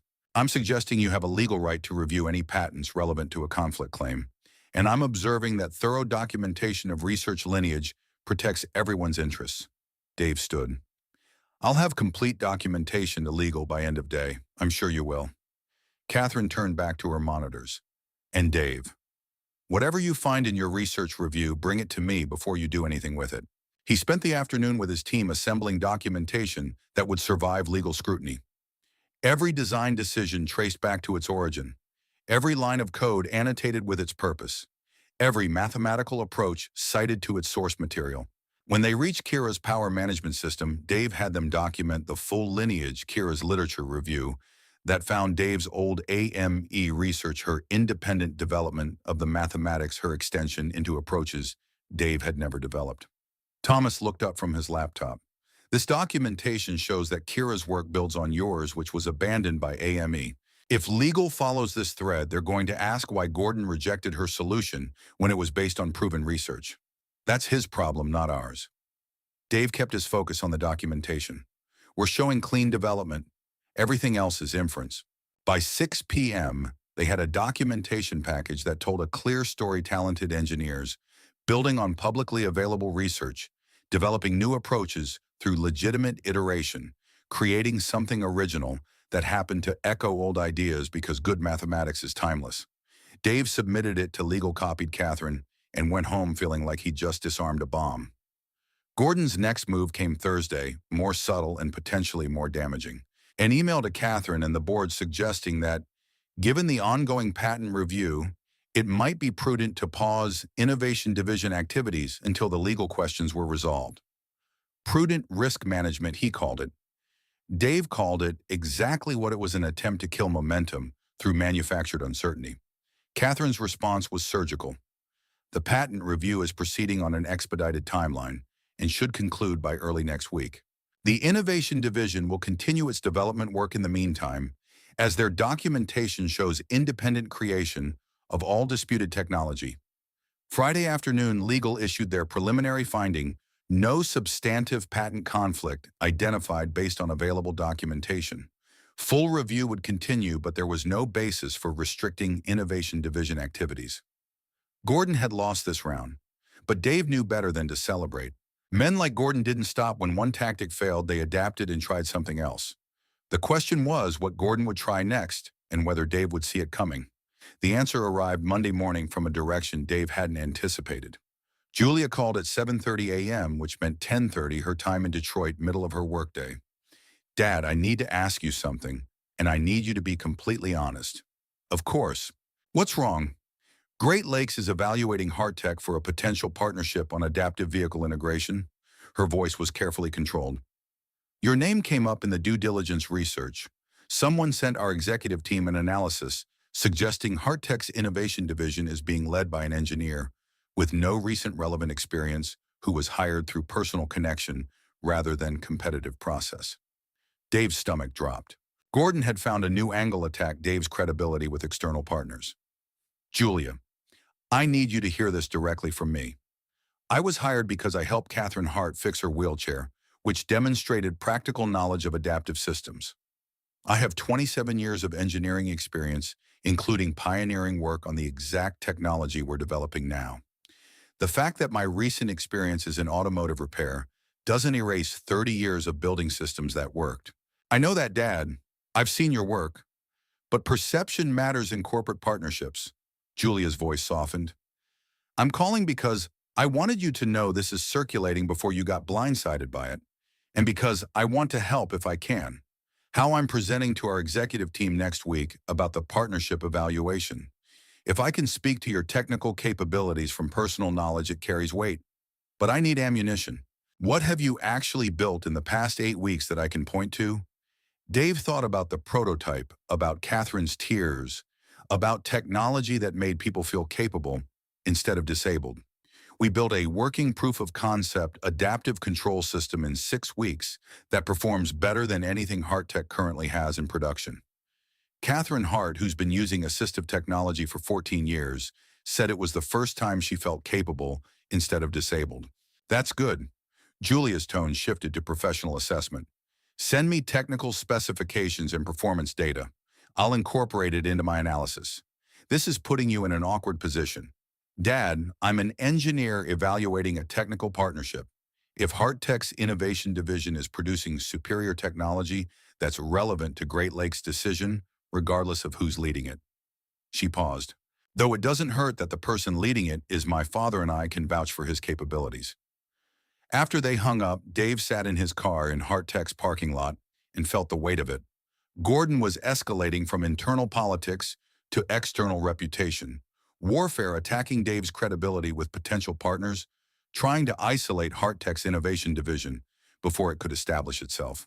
Smart, ruthless, and possibly effective if Dave couldn't counter it. He walked into the office and found his team already assembled in the innovation lab, looking like they'd been waiting for him. Leah spoke first. "We heard about the Great Lakes situation. Nathan has a friend in their procurement division who gave him a heads up." Dave set down his laptop. "How much did you hear that someone's shopping a narrative about your qualifications to potential partners?" Thomas's expression was grim. "Three guesses who that someone is." Gordon's escalating because internal tactics failed. Dave pulled up a chair. "Which means we're threatening him more than I realized. So what do we do?" Nathan's youth showed in the question, the belief that there must be a clear countermove. "We do exactly what we've been doing. We build technology so good that questions about my resume become irrelevant." Dave looked at each of them. "Gordon wants this to be about my age and my credentials and whether I deserve this position. We make it about whether our technology works and whether it helps people. That's playing the long game." Kira's accent thickened slightly the way it did when she was uncertain. "What if Gordon's short game works first, then we adapt? But we don't compromise our work or our integrity chasing his attacks. We stay focused on what matters." Leah nodded slowly. "You're right, but I hate giving him the initiative." "Me too." Dave meant it. "But sometimes the only way to win is to refuse to play the game they're trying to force you into." The weeks that followed carried the weight of waiting for an avalanche you could hear building, but couldn't see. Dave's team pushed forward on refinements to their prototype, while Gordon's campaign against Dave's credibility spread through industry channels like water finding cracks in concrete. Julia's presentation to Great Lakes went well enough that the partnership evaluation continued, though she called afterward with a warning. "They're interested in the technology, but there are questions about organizational stability. Someone's been suggesting Hart is experiencing internal conflict that could affect delivery timelines." Gordon's getting creative with his narrative. He's getting effective. Julia's frustration came through clearly. "Dad, I can only vouch for so much before it starts looking like nepotism instead of professional assessment." "I know. Just tell them what you actually see in the technology. That's all I'm asking. The technology is exceptional." Julia's tone softened. "I showed the specs to 3 senior engineers here. They all wanted to know why we weren't developing something similar. Because you have engineers who optimize for quarterly targets instead of human impact?" Fair point. By mid-November, Dave's team had iterated the prototype through 4 major revisions. Each version was faster, smoother, more responsive than the last. They'd solved the thermal management issues that had plagued earlier builds, refined the power consumption curves, and integrated user feedback from 12 different test subjects into control protocols that felt intuitive instead of clinical. Catherine tested each revision, personally providing feedback that came from 14 years of lived experience with assistive technology. Her insights were often more valuable than engineering analysis, pointing out friction points that specifications couldn't capture. During one testing session, she stopped mid-maneuver and looked at Dave with an expression he couldn't quite read. "You've built something that treats me like a person instead of a problem to be managed. Do you understand how rare that is?" That's the whole point. If technology doesn't serve human dignity, it's just expensive machinery. Most engineers don't think that way. They optimize for performance metrics and manufacturing cost. Most engineers haven't spent 3 years being invisible. Dave kept his tone light but meant every word. "When you know what it feels like to have the world forget you matter, you build differently." Catherine nodded slowly. "Which is exactly why Gordon sees you as a threat. You're proving that the old way of thinking about these systems is insufficient." The board meeting was scheduled for December 2nd. Catherine wanted Dave to present his division's progress and propose timeline for moving from prototype to production-ready system. It would be Dave's first formal presentation to Hart board since the nightmare of his first day, and Gordon would be in the room. Leah helped him prepare the presentation, cutting through his tendency to over-explain technical details. They care about market impact and competitive positioning. Give them the engineering highlights, but focus on what this means for Hart industry standing. "I'm an engineer, not a business strategist. You're a division head now." She pulled up a slide showing market projections. "Learn to speak both languages." The night before the presentation, Dave's phone rang at 11:30 p.m. Unknown Portland number, which usually meant spam but sometimes meant emergency. He answered anyway. "Hello, Mr. Brennan. This is Portland General Hospital. We have Julia Brennan here. She listed you as emergency contact." Dave's heart stopped functioning correctly. "What happened? Is she okay? She's stable. Minor concussion, some bruising. Car accident on I-84, another driver ran a red light. She's asking for you. I'm on my way." The drive to the hospital took 15 minutes that felt like hours. Dave's mind ran worst-case scenarios while his hands stayed steady on the wheel muscle memory, keeping him functional, while his emotions tried to shut everything down. Julia was in the emergency department, sitting up in a bed with a bandage above her left eye and an expression that was trying for brave but landing closer to shaken. When she saw Dave, her composure cracked. "Hey, sweetheart."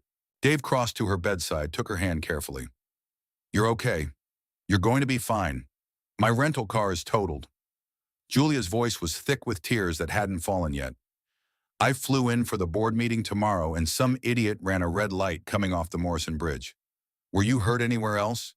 "Anything broken, just bruised and embarrassed. The ER doctor says I can leave in an hour after they finish observation. But Dad, I can't be there tomorrow like this." Dave's brain shifted automatically into problem-solving mode. "You're not going anywhere tomorrow. You're going to my place, sleeping in an actual bed and letting yourself recover. But you need the support. I need you safe. You have a concussion, Julia. You're not making corporate presentations." A nurse came in to check vitals, giving them a moment of silence. When she left, Julia looked at Dave with vulnerability in her expression. "I was scared. When the other car hit me for about 3 seconds, I genuinely thought I might die. And the first thing I thought was that we'd left too many things unsaid. We're saying them now." "Are we?" Julia's eyes were bright with unshed tears. "Because I don't think I've ever actually told you that I understand why you worked the way you did when I was growing up. I was angry about it for so long, but I get it now. You were trying to build something that mattered. I was trying to provide for you." Dave's throat was tight. "And I did it badly. I should have been home more, should have been present instead of just employed. You were doing what you thought was right, just like you're doing now. Now is different." Dave squeezed her hand gently. "Now I call you before making decisions. Now I leave work at reasonable hours. Now I know that building something that matters doesn't mean anything if you destroy your relationships in the process." Julia cried then quietly, and Dave held her hand while the hospital moved around them with its constant activity. When she'd composed herself, she looked at him with determination that reminded him of himself at her age. "Tomorrow's presentation, you need to mention the Great Lakes Partnership evaluation in the context of market validation. It'll strengthen your position that external companies are taking your technology seriously. You're supposed to be resting, not coaching me through corporate politics." "I can do both." She managed a small smile. "Besides, someone needs to make sure you don't spend 40 minutes on mathematical proofs when the board wants business implications." Dave stayed with her until the hospital discharged her at 2:30 a.m., drove her to his house, and settled her in his bedroom while he took the couch. He set an alarm for 6 a.m., giving himself 3 hours of sleep before the most important presentation of his professional resurrection. The alarm felt like violence when it went off. Dave dragged himself upright, checked on Julia, who was sleeping soundly, and went through his morning routine on autopilot. Coffee, shower, the suit that had become his armor against professional doubt. He was pulling on his jacket when Julia appeared in the doorway, looking rough but functional. "You're not going to that presentation without breakfast. You should be sleeping." "I slept. Now I'm making sure my father doesn't pass out from low blood sugar during the most important meeting of his career." She made eggs and toast while Dave reviewed his presentation notes one final time. They ate in comfortable silence, the kind that only came from family who'd worked through their conflicts and arrived at understanding. Before Dave left, Julia caught his arm. "Dad, when you present today, remember you're not trying to prove you deserve to be there. You're showing them what they'll lose if they don't support your work. That's a subtle distinction. It's the difference between defensive and confident." Julia's expression was serious. "Gordon wants you defensive, explaining and justifying. You need to be confident, presenting inevitability. When did you get so good at corporate warfare? I work in Detroit Automotive. It's basically Game of Thrones with better safety regulations. The Hart Tech boardroom occupied the 24th floor's west corner floor-to-ceiling windows overlooking Portland's downtown. Dave arrived 20 minutes early, set up his presentation materials, and ran through his opening twice to make sure his voice would stay steady. Board members filtered in at 9:55 a.m. 7 faces, 6 men and 1 woman ages, ranging from late 40s to late 60s. Catherine wheeled in last, positioning herself at the head of the table with the authority of someone who'd built this company from hypothesis to reality. Gordon entered behind her, taking a seat that gave him clear sightlines to both Dave and the presentation screen. His expression was professionally neutral, which felt more threatening than open hostility. Catherine called the meeting to order with crisp efficiency. First item is an update from our Adaptive Innovation Division. Dave Brennan has been leading the division for 6 weeks now, and I've asked him to present progress and next phase planning. Dave, the floor is yours. Dave felt 52 years of doubt trying to climb his throat and pushed it down through force of will. Thank you. 6 weeks ago, this division consisted of 4 talented engineers whose work was being systematically underutilized. Today, we have a functioning proof-of-concept system that performs better than anything currently in our product line. He pulled up performance data side-by-side comparisons, showing response time, power efficiency, and user satisfaction metrics. The numbers told a clear story. Hart Tech's innovation division had built something exceptional. These improvements aren't incremental. Dave kept his voice level factual. They represent a fundamental rethinking of how adaptive systems interact with users. Instead of requiring users to adapt to our technology, we built technology that adapts to them. One of the board members, a man in his 60s with silver hair and expensive glasses, leaned forward. What's the timeline to production-ready status? 18 months for full production integration, assuming adequate testing resources and manufacturing coordination. 6 months for limited pilot production, if we're willing to work with external partners for initial manufacturing. Why external partners? The woman on the board had the sharp eyes of someone who'd spent a career finding problems in proposals, because our internal manufacturing is optimized for current product lines. Dave had anticipated this question. Retooling for next-generation systems would require capital investment and production downtime that might not align with our Q1 delivery commitments. External partnership for initial production lets us prove market demand before committing internal resources. Gordon spoke for the first time. That's an interesting strategy, outsourcing our most innovative technology to manufacturers who could potentially develop competing products, which is why partnership agreements include appropriate IP protection and exclusivity clauses. Dave met Gordon's eyes directly. We're not talking about handing over our research to competitors. We're talking about strategic manufacturing partnerships that accelerate our time to market, assuming those partners are reliable. Gordon's tone stayed professionally concerned. I understand you've been in discussions with Great Lakes Automotive regarding evaluation for partnership. We have. And their preliminary assessment has been positive enough that they're conducting detailed technical review. The board member with expensive glasses looked interested. Great Lakes has significant market presence in adaptive vehicle modifications. If they're seriously evaluating our technology, that represents substantial market validation. It also represents risk if we're building our go-to-market strategy around partnerships that haven't been finalized. Gordon was smooth, turning Dave's strength into potential liability. What happens to our 18-month timeline if Great Lakes decides not to partner? Then we pursue the internal production path or identify alternative partners. Dave kept his tone even. But the fact that Great Lakes is interested tells us the market sees value in what we've built. That's not a weakness in our strategy. It's confirmation that we're solving real problems. Catherine spoke up, her voice carrying weight that ended debate. The board authorized this division specifically to pursue breakthrough innovation. Dave's team has delivered exactly that in 6 weeks. The question isn't whether we should move forward, it's how quickly we can scale. The meeting shifted after that from evaluation to implementation planning. Dave presented resource requirements, staffing needs, facility upgrades. The board asked sharp questions, and Dave answered them without hesitation, drawing on technical knowledge that 30 years of engineering had embedded in his bones. By the time Catherine called for a vote on his proposed budget allocation, Dave could read the room well enough to know he'd won this round. 7 hands went up approving $3.2 million for next phase development. Gordon's hand went up with the others, which was somehow more unsettling than if he'd voted against. Men who accepted defeat gracefully were either genuinely converted or planning something worse. After the meeting, Catherine caught Dave in the hallway outside the boardroom. "That was well done. You presented like someone who knew the value of what he'd built. I was faking confidence the whole time." Dave felt the adrenaline starting to fade, exhaustion waiting underneath. "Then you faked it convincingly." Catherine's expression turned serious. "Gordon voted with the majority, which means he's accepted that direct opposition isn't working. Be careful.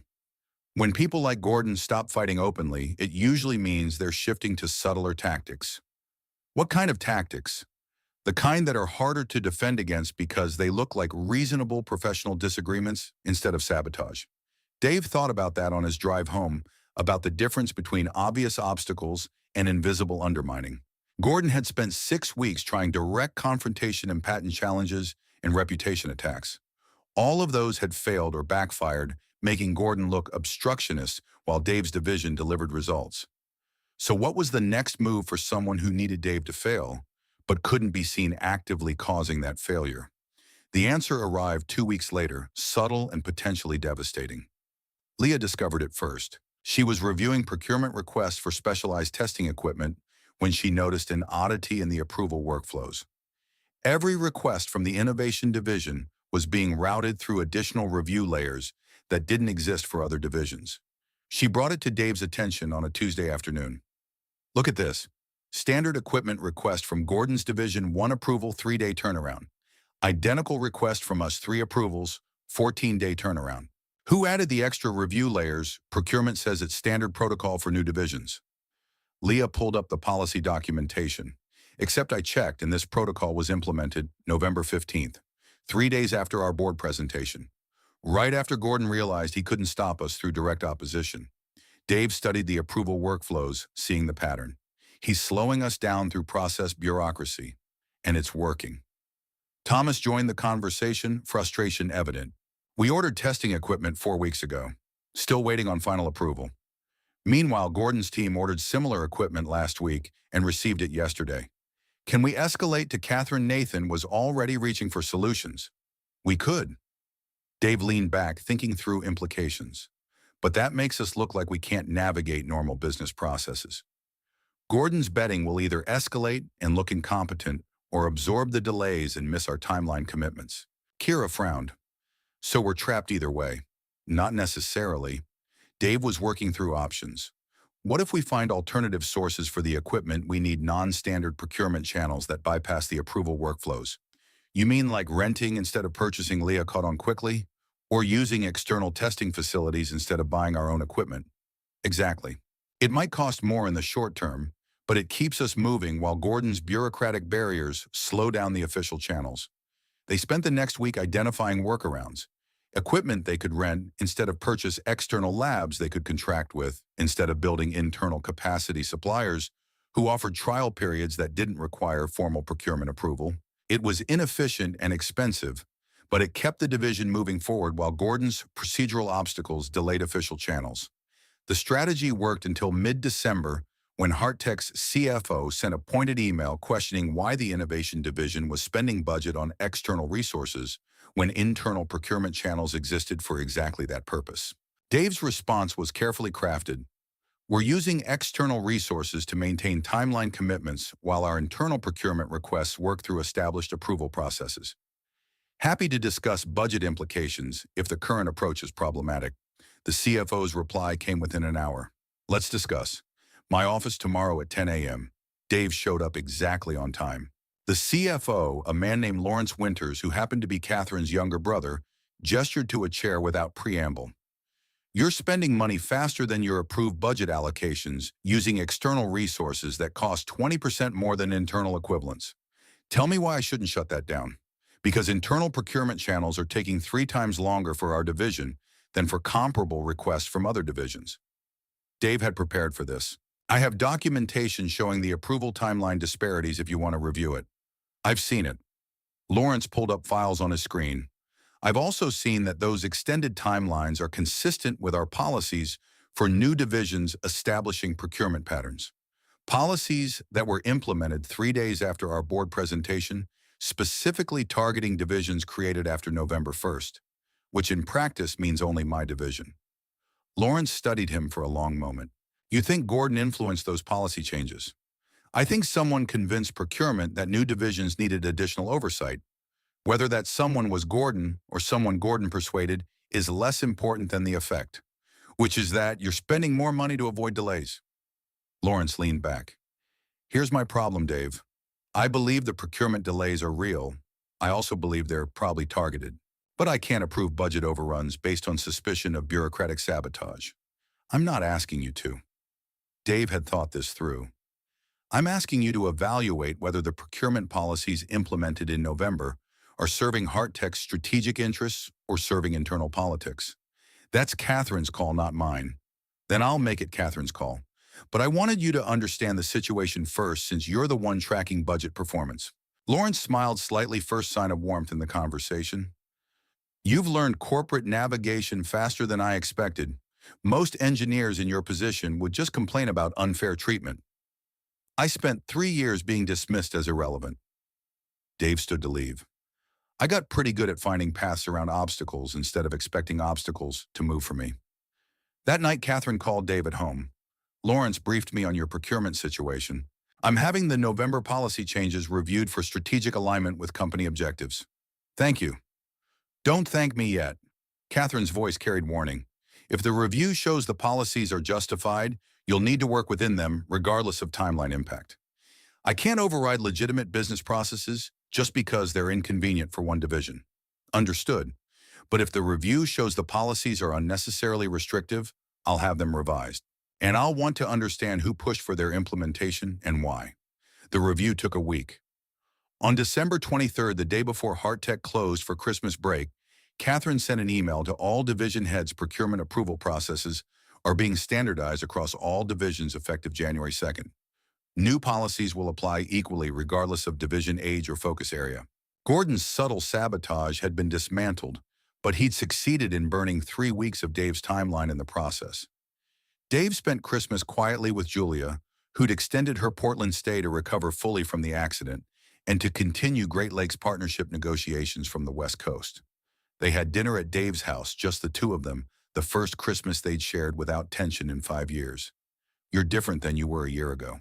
Julia said it while they were cleaning up dishes, casual observation that carried weight underneath. How so? You're here, mentally, emotionally, not just physically present. You're not checking your phone every 10 minutes or thinking about work problems while pretending to listen. I'm trying to learn from past mistakes. Julia set down the dish she was drying. Dad, I need to tell you something. The Great Lakes partnership, it's going to happen. Our executive team approved moving forward pending final contract negotiations. Dave stopped washing mid-dish. That's incredible. When do they announce? January 15th, assuming legal finalizes everything? Julia's expression was complicated, but there's part of why it's moving forward is because I vouched for you personally.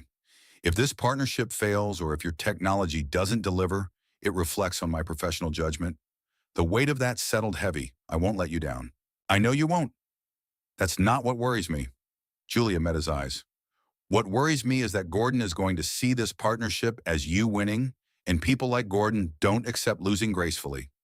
He's already tried direct opposition, patent challenges, reputation attacks, and bureaucratic sabotage. What's left, I don't know, but men who build their identity on being the smartest person in the room don't react well when someone proves them wrong. The answer to what Gordon had left came on January 3rd, the first business day of the new year. Dave arrived at Hart to find an email from Gordon, sent at 6:47 a.m., copied to Catherine in the full board. Subject line: critical safety concern, requiring immediate review. The email detailed a theoretical failure mode in the Innovation Division's prototype, a scenario where simultaneous power system fluctuation and control input surge could create a feedback loop resulting in uncontrolled acceleration. Gordon's analysis was thorough and technically sophisticated, complete with mathematical modeling showing how the failure could occur. It was also completely speculative, based on operating conditions that existed nowhere in the system's actual design parameters. Dave read it twice, anger rising. Gordon was using theoretical safety concerns as a weapon, knowing that any hint of danger with assistive technology would trigger mandatory review processes and potential suspension of development. Leah appeared at Dave's desk 15 minutes later. Please tell me you've seen Gordon's email. I've seen it. Dave was already pulling up their system architecture documentation. And I'm preparing a response showing why his failure scenario can't actually occur in our design. That's going to take time. Meanwhile, every board member's reading his analysis and imagining liability lawsuits. Then we work fast. Get Thomas and Kira. We need to model this scenario and demonstrate the safety margins that prevent it. They spent 8 hours running simulations, testing edge cases, documenting every safeguard built into the system. By 6 p.m., Dave had a comprehensive response showing that Gordon's theoretical failure mode required violating 3 separate safety protocols simultaneously, each of which had independent protection mechanisms. He sent the response to the same distribution list Gordon had used, then called Catherine directly. I saw your response. Her voice was measured, technically sound. But Gordon's raised a safety question, which means I have to treat it seriously regardless of whether his scenario is realistic. I understand that. What do you need from me, independent safety review? Catherine's tone made clear this wasn't negotiable. I'm bringing in an external firm to evaluate both Gordon's concerns and your safety architecture.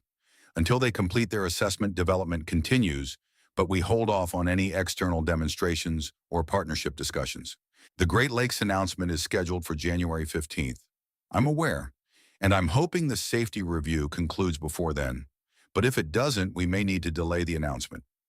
Dave felt the ground shifting under him again, months of progress suddenly contingent on whether external reviewers would validate what his team already knew. Catherine, this is exactly what Gordon wants. Delay through manufactured uncertainty, which is why I'm expediting the review process. Catherine's voice softened slightly. Dave, I believe in what you've built, but I can't ignore safety questions, even politically motivated ones. Help me by giving the reviewers full access and answering their questions completely.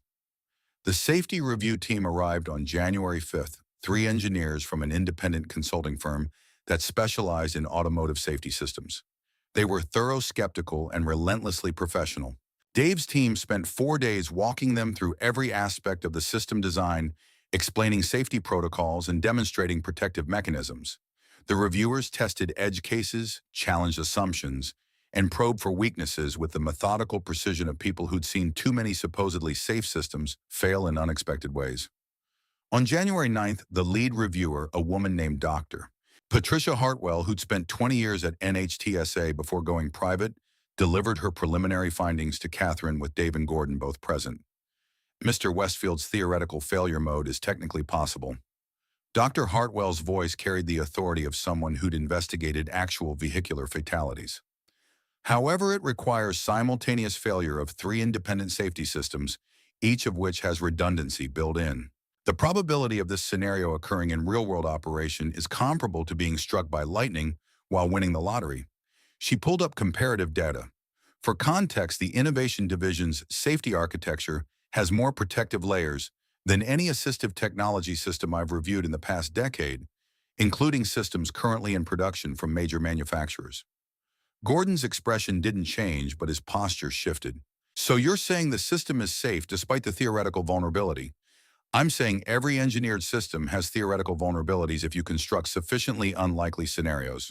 Dr. Hartwell looked at him directly. The question isn't whether a perfect failure scenario exists, it's whether the safety architecture provides reasonable protection against real-world operational risks. In this case, it exceeds industry standards. Catherine spoke before Gordon could respond. Thank you, Dr. Hartwell. Please finalize your written report by end of day tomorrow. We have partnership announcements dependent on your findings. The report arrived January 10th at 4:30 p.m., 24 hours before Great Lakes' scheduled announcement. Conclusion. The adaptive control system developed by Hart Innovation Division meets or exceeds all applicable safety standards for assistive mobility technology. Recommend approval for continued development and pilot production. Gordon had lost again, but this time the loss cost him credibility. The board members who'd read his safety concerns had also read Dr. Hartwell's response, and the gap between Gordon's alarming theoretical scenario and the actual risk assessment made him look either incompetent or dishonest. Catherine sent a company-wide email that evening. Independent Safety Review of Innovation Division Technology completed successfully. Hart is proud to announce strategic partnership with Great Lakes Automotive for pilot production of next-generation adaptive systems. Formal announcement January 15. Dave sat in his office after everyone else had gone home looking at that email and feeling relief mixed with exhaustion. 6 months ago, he'd been a mechanic working for $18 an hour. Now he was leading a division that had just secured a partnership with one of the largest automotive companies in the country. His phone buzzed. Julia texting, "Congratulations, Dad. You built something that matters." He typed back, "We built something. Your advocacy made this possible." Her response, "Your engineering made it possible. I just pointed people at what you'd created." The celebration lasted exactly 4 days. On January 14th, the day before the Great Lakes announcement, Dave received a calendar invitation for an emergency board meeting scheduled for 8 a.m. January 15th. No agenda, just Catherine's note, "Please attend.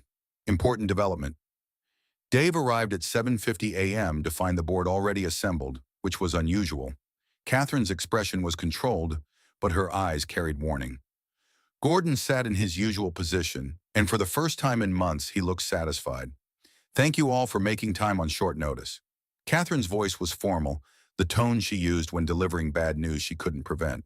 "We have a situation that requires immediate board attention and decision." She pulled up an email on the presentation screen. "Yesterday afternoon, I received this communication from Velocity Systems. They're claiming that Hart's adaptive control technology infringes on patents they hold for power management and integration protocols." Dave's stomach dropped. Velocity was the company. Gordon had connections to the company that had somehow acquired Dave's old AME research 15 years ago. Gordon spoke with carefully constructed concern. "I became aware of these patents last week during unrelated competitive research. When I reviewed them against our innovation division's technology, I noticed concerning similarities. I felt obligated to bring this to Velocity's attention as a matter of professional ethics." The boardroom temperature plummeted. Catherine's expression stayed neutral, but her voice carried steel underneath.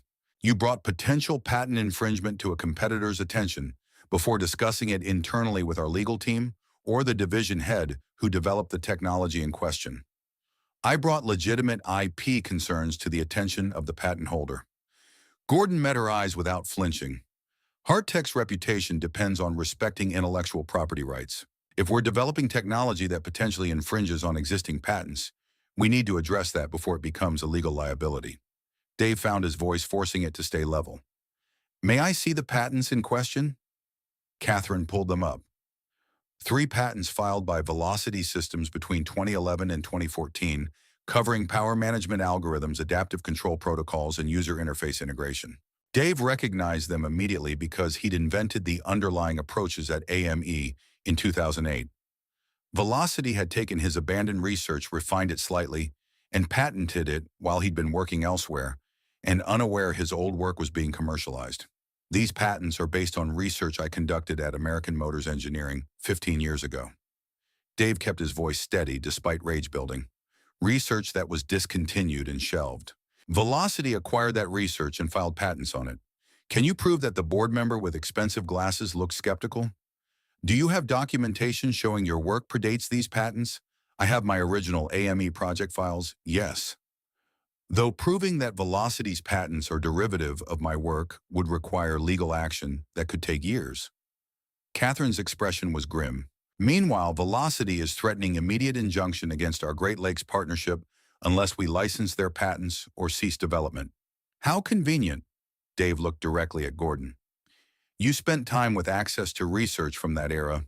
You knew Velocity held patents on technology derived from my work, and you waited until the day before our partnership announcement to weaponize that information. I followed proper protocol for reporting potential IP conflicts." Gordon's voice stayed professionally neutral. "If you're suggesting I had inappropriate motivations, that's a serious accusation you'll need to substantiate." The board member with silver hair spoke up. "Regardless of motivations, we have a practical problem. If Velocity pursues legal action, it could delay or derail our Great Lakes partnership. What are our options?" "License the patents from Velocity." Catherine's voice was flat. "Approximately $200,000 per year plus royalties on production units. Or we fight the infringement claim, which could take 18 months and cost more in legal fees than the licensing. Or we suspend development pending patent resolution. Gordon offered it as a reasonable alternative. Protect Hart Tech from legal exposure while we determine the validity of these competing claims. Suspending development kills the Great Lakes partnership. Dave kept his focus on the board. They're partnering with us specifically for next-generation technology. If we can't deliver because we're tangled in patent disputes, they'll find another partner. The woman on the board looked thoughtful. Can we demonstrate that our technology is sufficiently different from Velocity's patents to avoid infringement? That's the paradox. Dave felt the trap closing.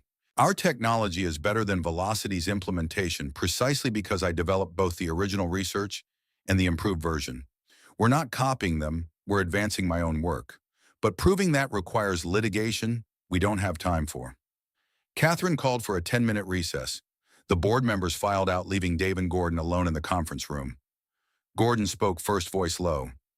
You could have stayed a mechanic, kept your head down, accepted that your moment had passed. Instead, you had to prove something. I proved my technology works, and my team is exceptional. Dave met his eyes. What have you proven? That you're willing to sabotage your own company to protect your ego? I've proven that engineering isn't enough. Gordon's professional courtesy cracked slightly. You can build the best technology in the world, but if you don't understand power and politics, someone else will control what happens to it. Is that what this is about? Control? This is about respect. Gordon's voice carried genuine anger now. I've been at Hart Tech for 6 years. I built the foundation that made your work possible. And Catherine hired you off the street to lead a division I should have been running. You didn't want to lead that division until I proved it could be successful? Dave kept his voice level. You wanted maintenance of existing products, safe, incremental improvements that wouldn't threaten your position. The moment real innovation became possible, you've done everything you can to kill it. Because real innovation is risky, and risk creates vulnerability. Gordon stood, adjusting his jacket. I'm protecting Hart Tech from exposure to patent litigation and partnership failures. If that means your division gets delayed or restructured, that's unfortunate but necessary. The board members returned. Catherine called the meeting back to order with visible tension in her shoulders. We have 3 options. License Velocity's patents and proceed with Great Lakes partnership. Fight the infringement claim and likely lose the partnership timeline. Or suspend development pending patent resolution. She looked at Dave. What's your recommendation? License the patents. Dave hated saying it but saw no alternative. $200,000 annually is expensive but manageable. Losing Great Lakes would cost us exponentially more in market positioning. The board voted 4-3 in favor of licensing. Gordon abstained. After the meeting, Catherine caught Dave in the hallway. Her expression was controlled fury. Gordon's actions border on corporate sabotage. Alerting a competitor to potential IP conflicts before exhausting internal resolution could be grounds for termination. But you won't terminate him. Dave understood the politics. Because he followed the letter of professional protocol, and firing him would look like retaliation for legitimate safety and IP concerns. I'm limited in what I can do officially. Catherine's voice dropped. But I want you to know, when Gordon's contract comes up for renewal in March, I'll be evaluating whether his contributions justify his continued employment. That's 2 months away. A lot can happen in 2 months. Yes, which is why you need to stay focused on delivery. Don't get distracted fighting Gordon. Build something so successful that his obstructionism becomes irrelevant. The Great Lakes announcement went forward on schedule, with the awkward addition of a footnote about licensed technology integration. The partnership was real, the market response was positive, but the victory tasted like ash because Gordon had found a way to poison it. Dave's team was furious when they learned what had happened. Leah wanted to leak evidence of Gordon's sabotage to the press. Thomas suggested building a case for legal action. Nathan proposed they all quit to force the board's hand. Dave shut all of it down. We don't win by making Gordon look bad. We win by making our technology undeniable. Over the next 6 weeks, they pushed toward pilot production with intensity that bordered on obsessive. 16-hour days became normal. Weekend work became expected. The team operated on determination and spite, committed to proving that Gordon's sabotage hadn't broken them. By late February, they had 3 pilot units ready for Great Lakes evaluation. The technology worked flawlessly, exceeding every performance specification in the partnership agreement. Julia flew in to oversee Great Lakes' technical review. She spent 2 days testing the systems, asking brutal questions, and pushing the technology to its operational limits. On the evening of the second day, she found Dave in the innovation lab. He was running final diagnostics on the third pilot unit alone in the building, except for security staff. "You need to go home." Julia's voice carried concern. "You look like you haven't slept in a week." "I slept Sunday." Dave didn't look up from the diagnostic screen. "4 hours counts." "Dad, stop." Julia moved between him and the screen, forcing eye contact. "You've proven the technology works. Great Lakes is approving the partnership. Gordon failed to stop you. You won. Then why does it feel like I'm still fighting?" "Because you're not fighting Gordon anymore." Julia's expression was gentle. "You're fighting the voice in your head that says you don't deserve this success, that it's temporary, that someone's going to expose you as a fraud." Dave sat back, feeling the exhaustion he'd been pushing through for weeks. "Maybe I am a fraud.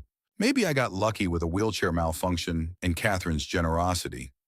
You stopped to help someone when it cost you everything you'd prepared for." Julia's voice was firm. "That wasn't luck. That was character.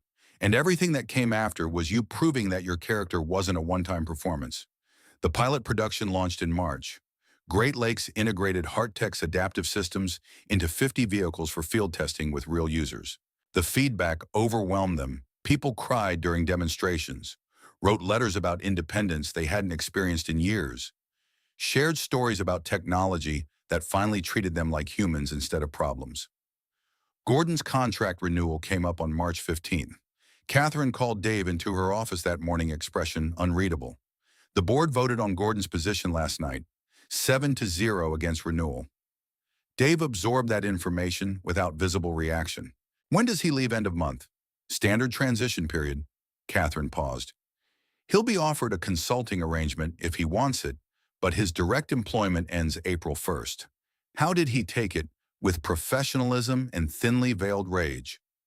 Catherine's expression suggested satisfaction. "He's already retained legal counsel and is reviewing his severance package for any grounds to claim wrongful termination." "Is there any number?" "His contract was term limited, and we're simply choosing not to renew." "Perfectly legal, though I expect he'll make noise about it anyway." Dave thought about 6 months of bureaucratic warfare, patent sabotage, and reputation attacks. "What happens to his division merged with yours?" "You'll have combined oversight of production systems and innovation development." Catherine pulled up an org chart. 16 engineers, total budget of $12 million, mandate to make Hart the industry leader in adaptive technology. "That's a significant expansion." "You've earned it." Catherine held his gaze. "And more importantly, your technology has proven itself. Great Lakes is already discussing expanded partnership for next year. We have 2 other major manufacturers requesting evaluation meetings." Dave looked at the org chart at his name, at the top of a structure that 6 months ago hadn't existed. Division Head Adaptive Systems. 16 people depending on his leadership, millions of dollars riding on his decisions. "I'm still figuring out how to do this job. Expanding it feels premature." "You'll figure it out the same way you figured out everything else." Catherine's voice carried confidence Dave didn't fully feel. "By caring more about the people your technology serves than about protecting your position." Gordon left at the end of March with minimal ceremony. He cleaned out his office, sent professional farewell emails, and departed Hart without visible drama. His consulting arrangement was never formalized, and Dave never saw him again. In early May, Dave stood in a conference room in Detroit, watching a video presentation from Great Lakes Field Testing Program. A veteran named Frank Morrison, 68 years old, former aerospace engineer, who'd lost mobility after a stroke, sat in a vehicle equipped with Hart adaptive controls. Frank's hands showed the tremor of age and neural damage, but the controls responded smoothly to his inputs, compensating for the tremor without requiring him to fight against his own body. The camera caught Frank's expression when he realized the system was working with him instead of forcing him to work against it. Pure relief, the kind that came from years of struggling with technology that demanded precision he could no longer provide. "This is the first time in 3 years I've felt capable instead of broken." Frank's voice cracked with emotion. "Whoever designed this understood what it feels like to need help without being helpless." Dave watched that video and felt years of doubt finally settle. His father's voice in his head, "You stop, you assess, you help if you can." Thomas Brennan had been right about competence creating obligation, but he'd been wrong about the cost. Helping didn't have to mean destroying yourself. Building something meaningful didn't require sacrificing everything else. That evening, Catherine called an informal gathering in her office. Dave, Julia, Leah, Thomas, Kira, and Nathan assembled around Catherine's desk with champagne that Lawrence had procured for the occasion. To Dave Brennan, Catherine raised her glass. Who stopped when stopping cost him everything and built something that changed lives because of it. They drank to that, and Dave felt the weight of the past year settle into something manageable. Not triumph exactly. More like the quiet satisfaction of work completed and debts paid. Julia caught his eye across the room and smiled the kind of smile that said she understood what this moment meant to him. After the gathering dispersed, Dave and Julia walked out of Hart Tech together into a May evening that smelled like rain and possibility. "How does it feel?" Julia asked. "Being the person who actually did it instead of the person who almost did it, like I spent 52 years learning the wrong lessons and 6 months unlearning them." Dave looked at the Portland skyline, familiar and transformed at the same time. "Like I finally understand that being good at something matters less than being willing to stop for people who need help." That's a very dad thing to say. I'm working on being the kind of dad who says things worth hearing. Julia linked her arm through his. You already are. Dave drove home that night thinking about second chances and 15-minute decisions and the particular grace of being old enough to know what mattered. The world hadn't moved on without him. It had just taken him 52 years to learn that building something meaningful required being willing to stop when stopping cost everything. 1 year after he'd fixed a wheelchair on a sidewalk, Dave Brennan had proven that competence and character weren't competing values, that engineering could serve humanity instead of just solving technical problems, and that the man time forgot could become the man who taught everyone else what they'd forgotten about why any of it mattered in the first place. He pulled into his driveway, walked into his house, and for the first time in 3 years felt like he'd finally arrived home.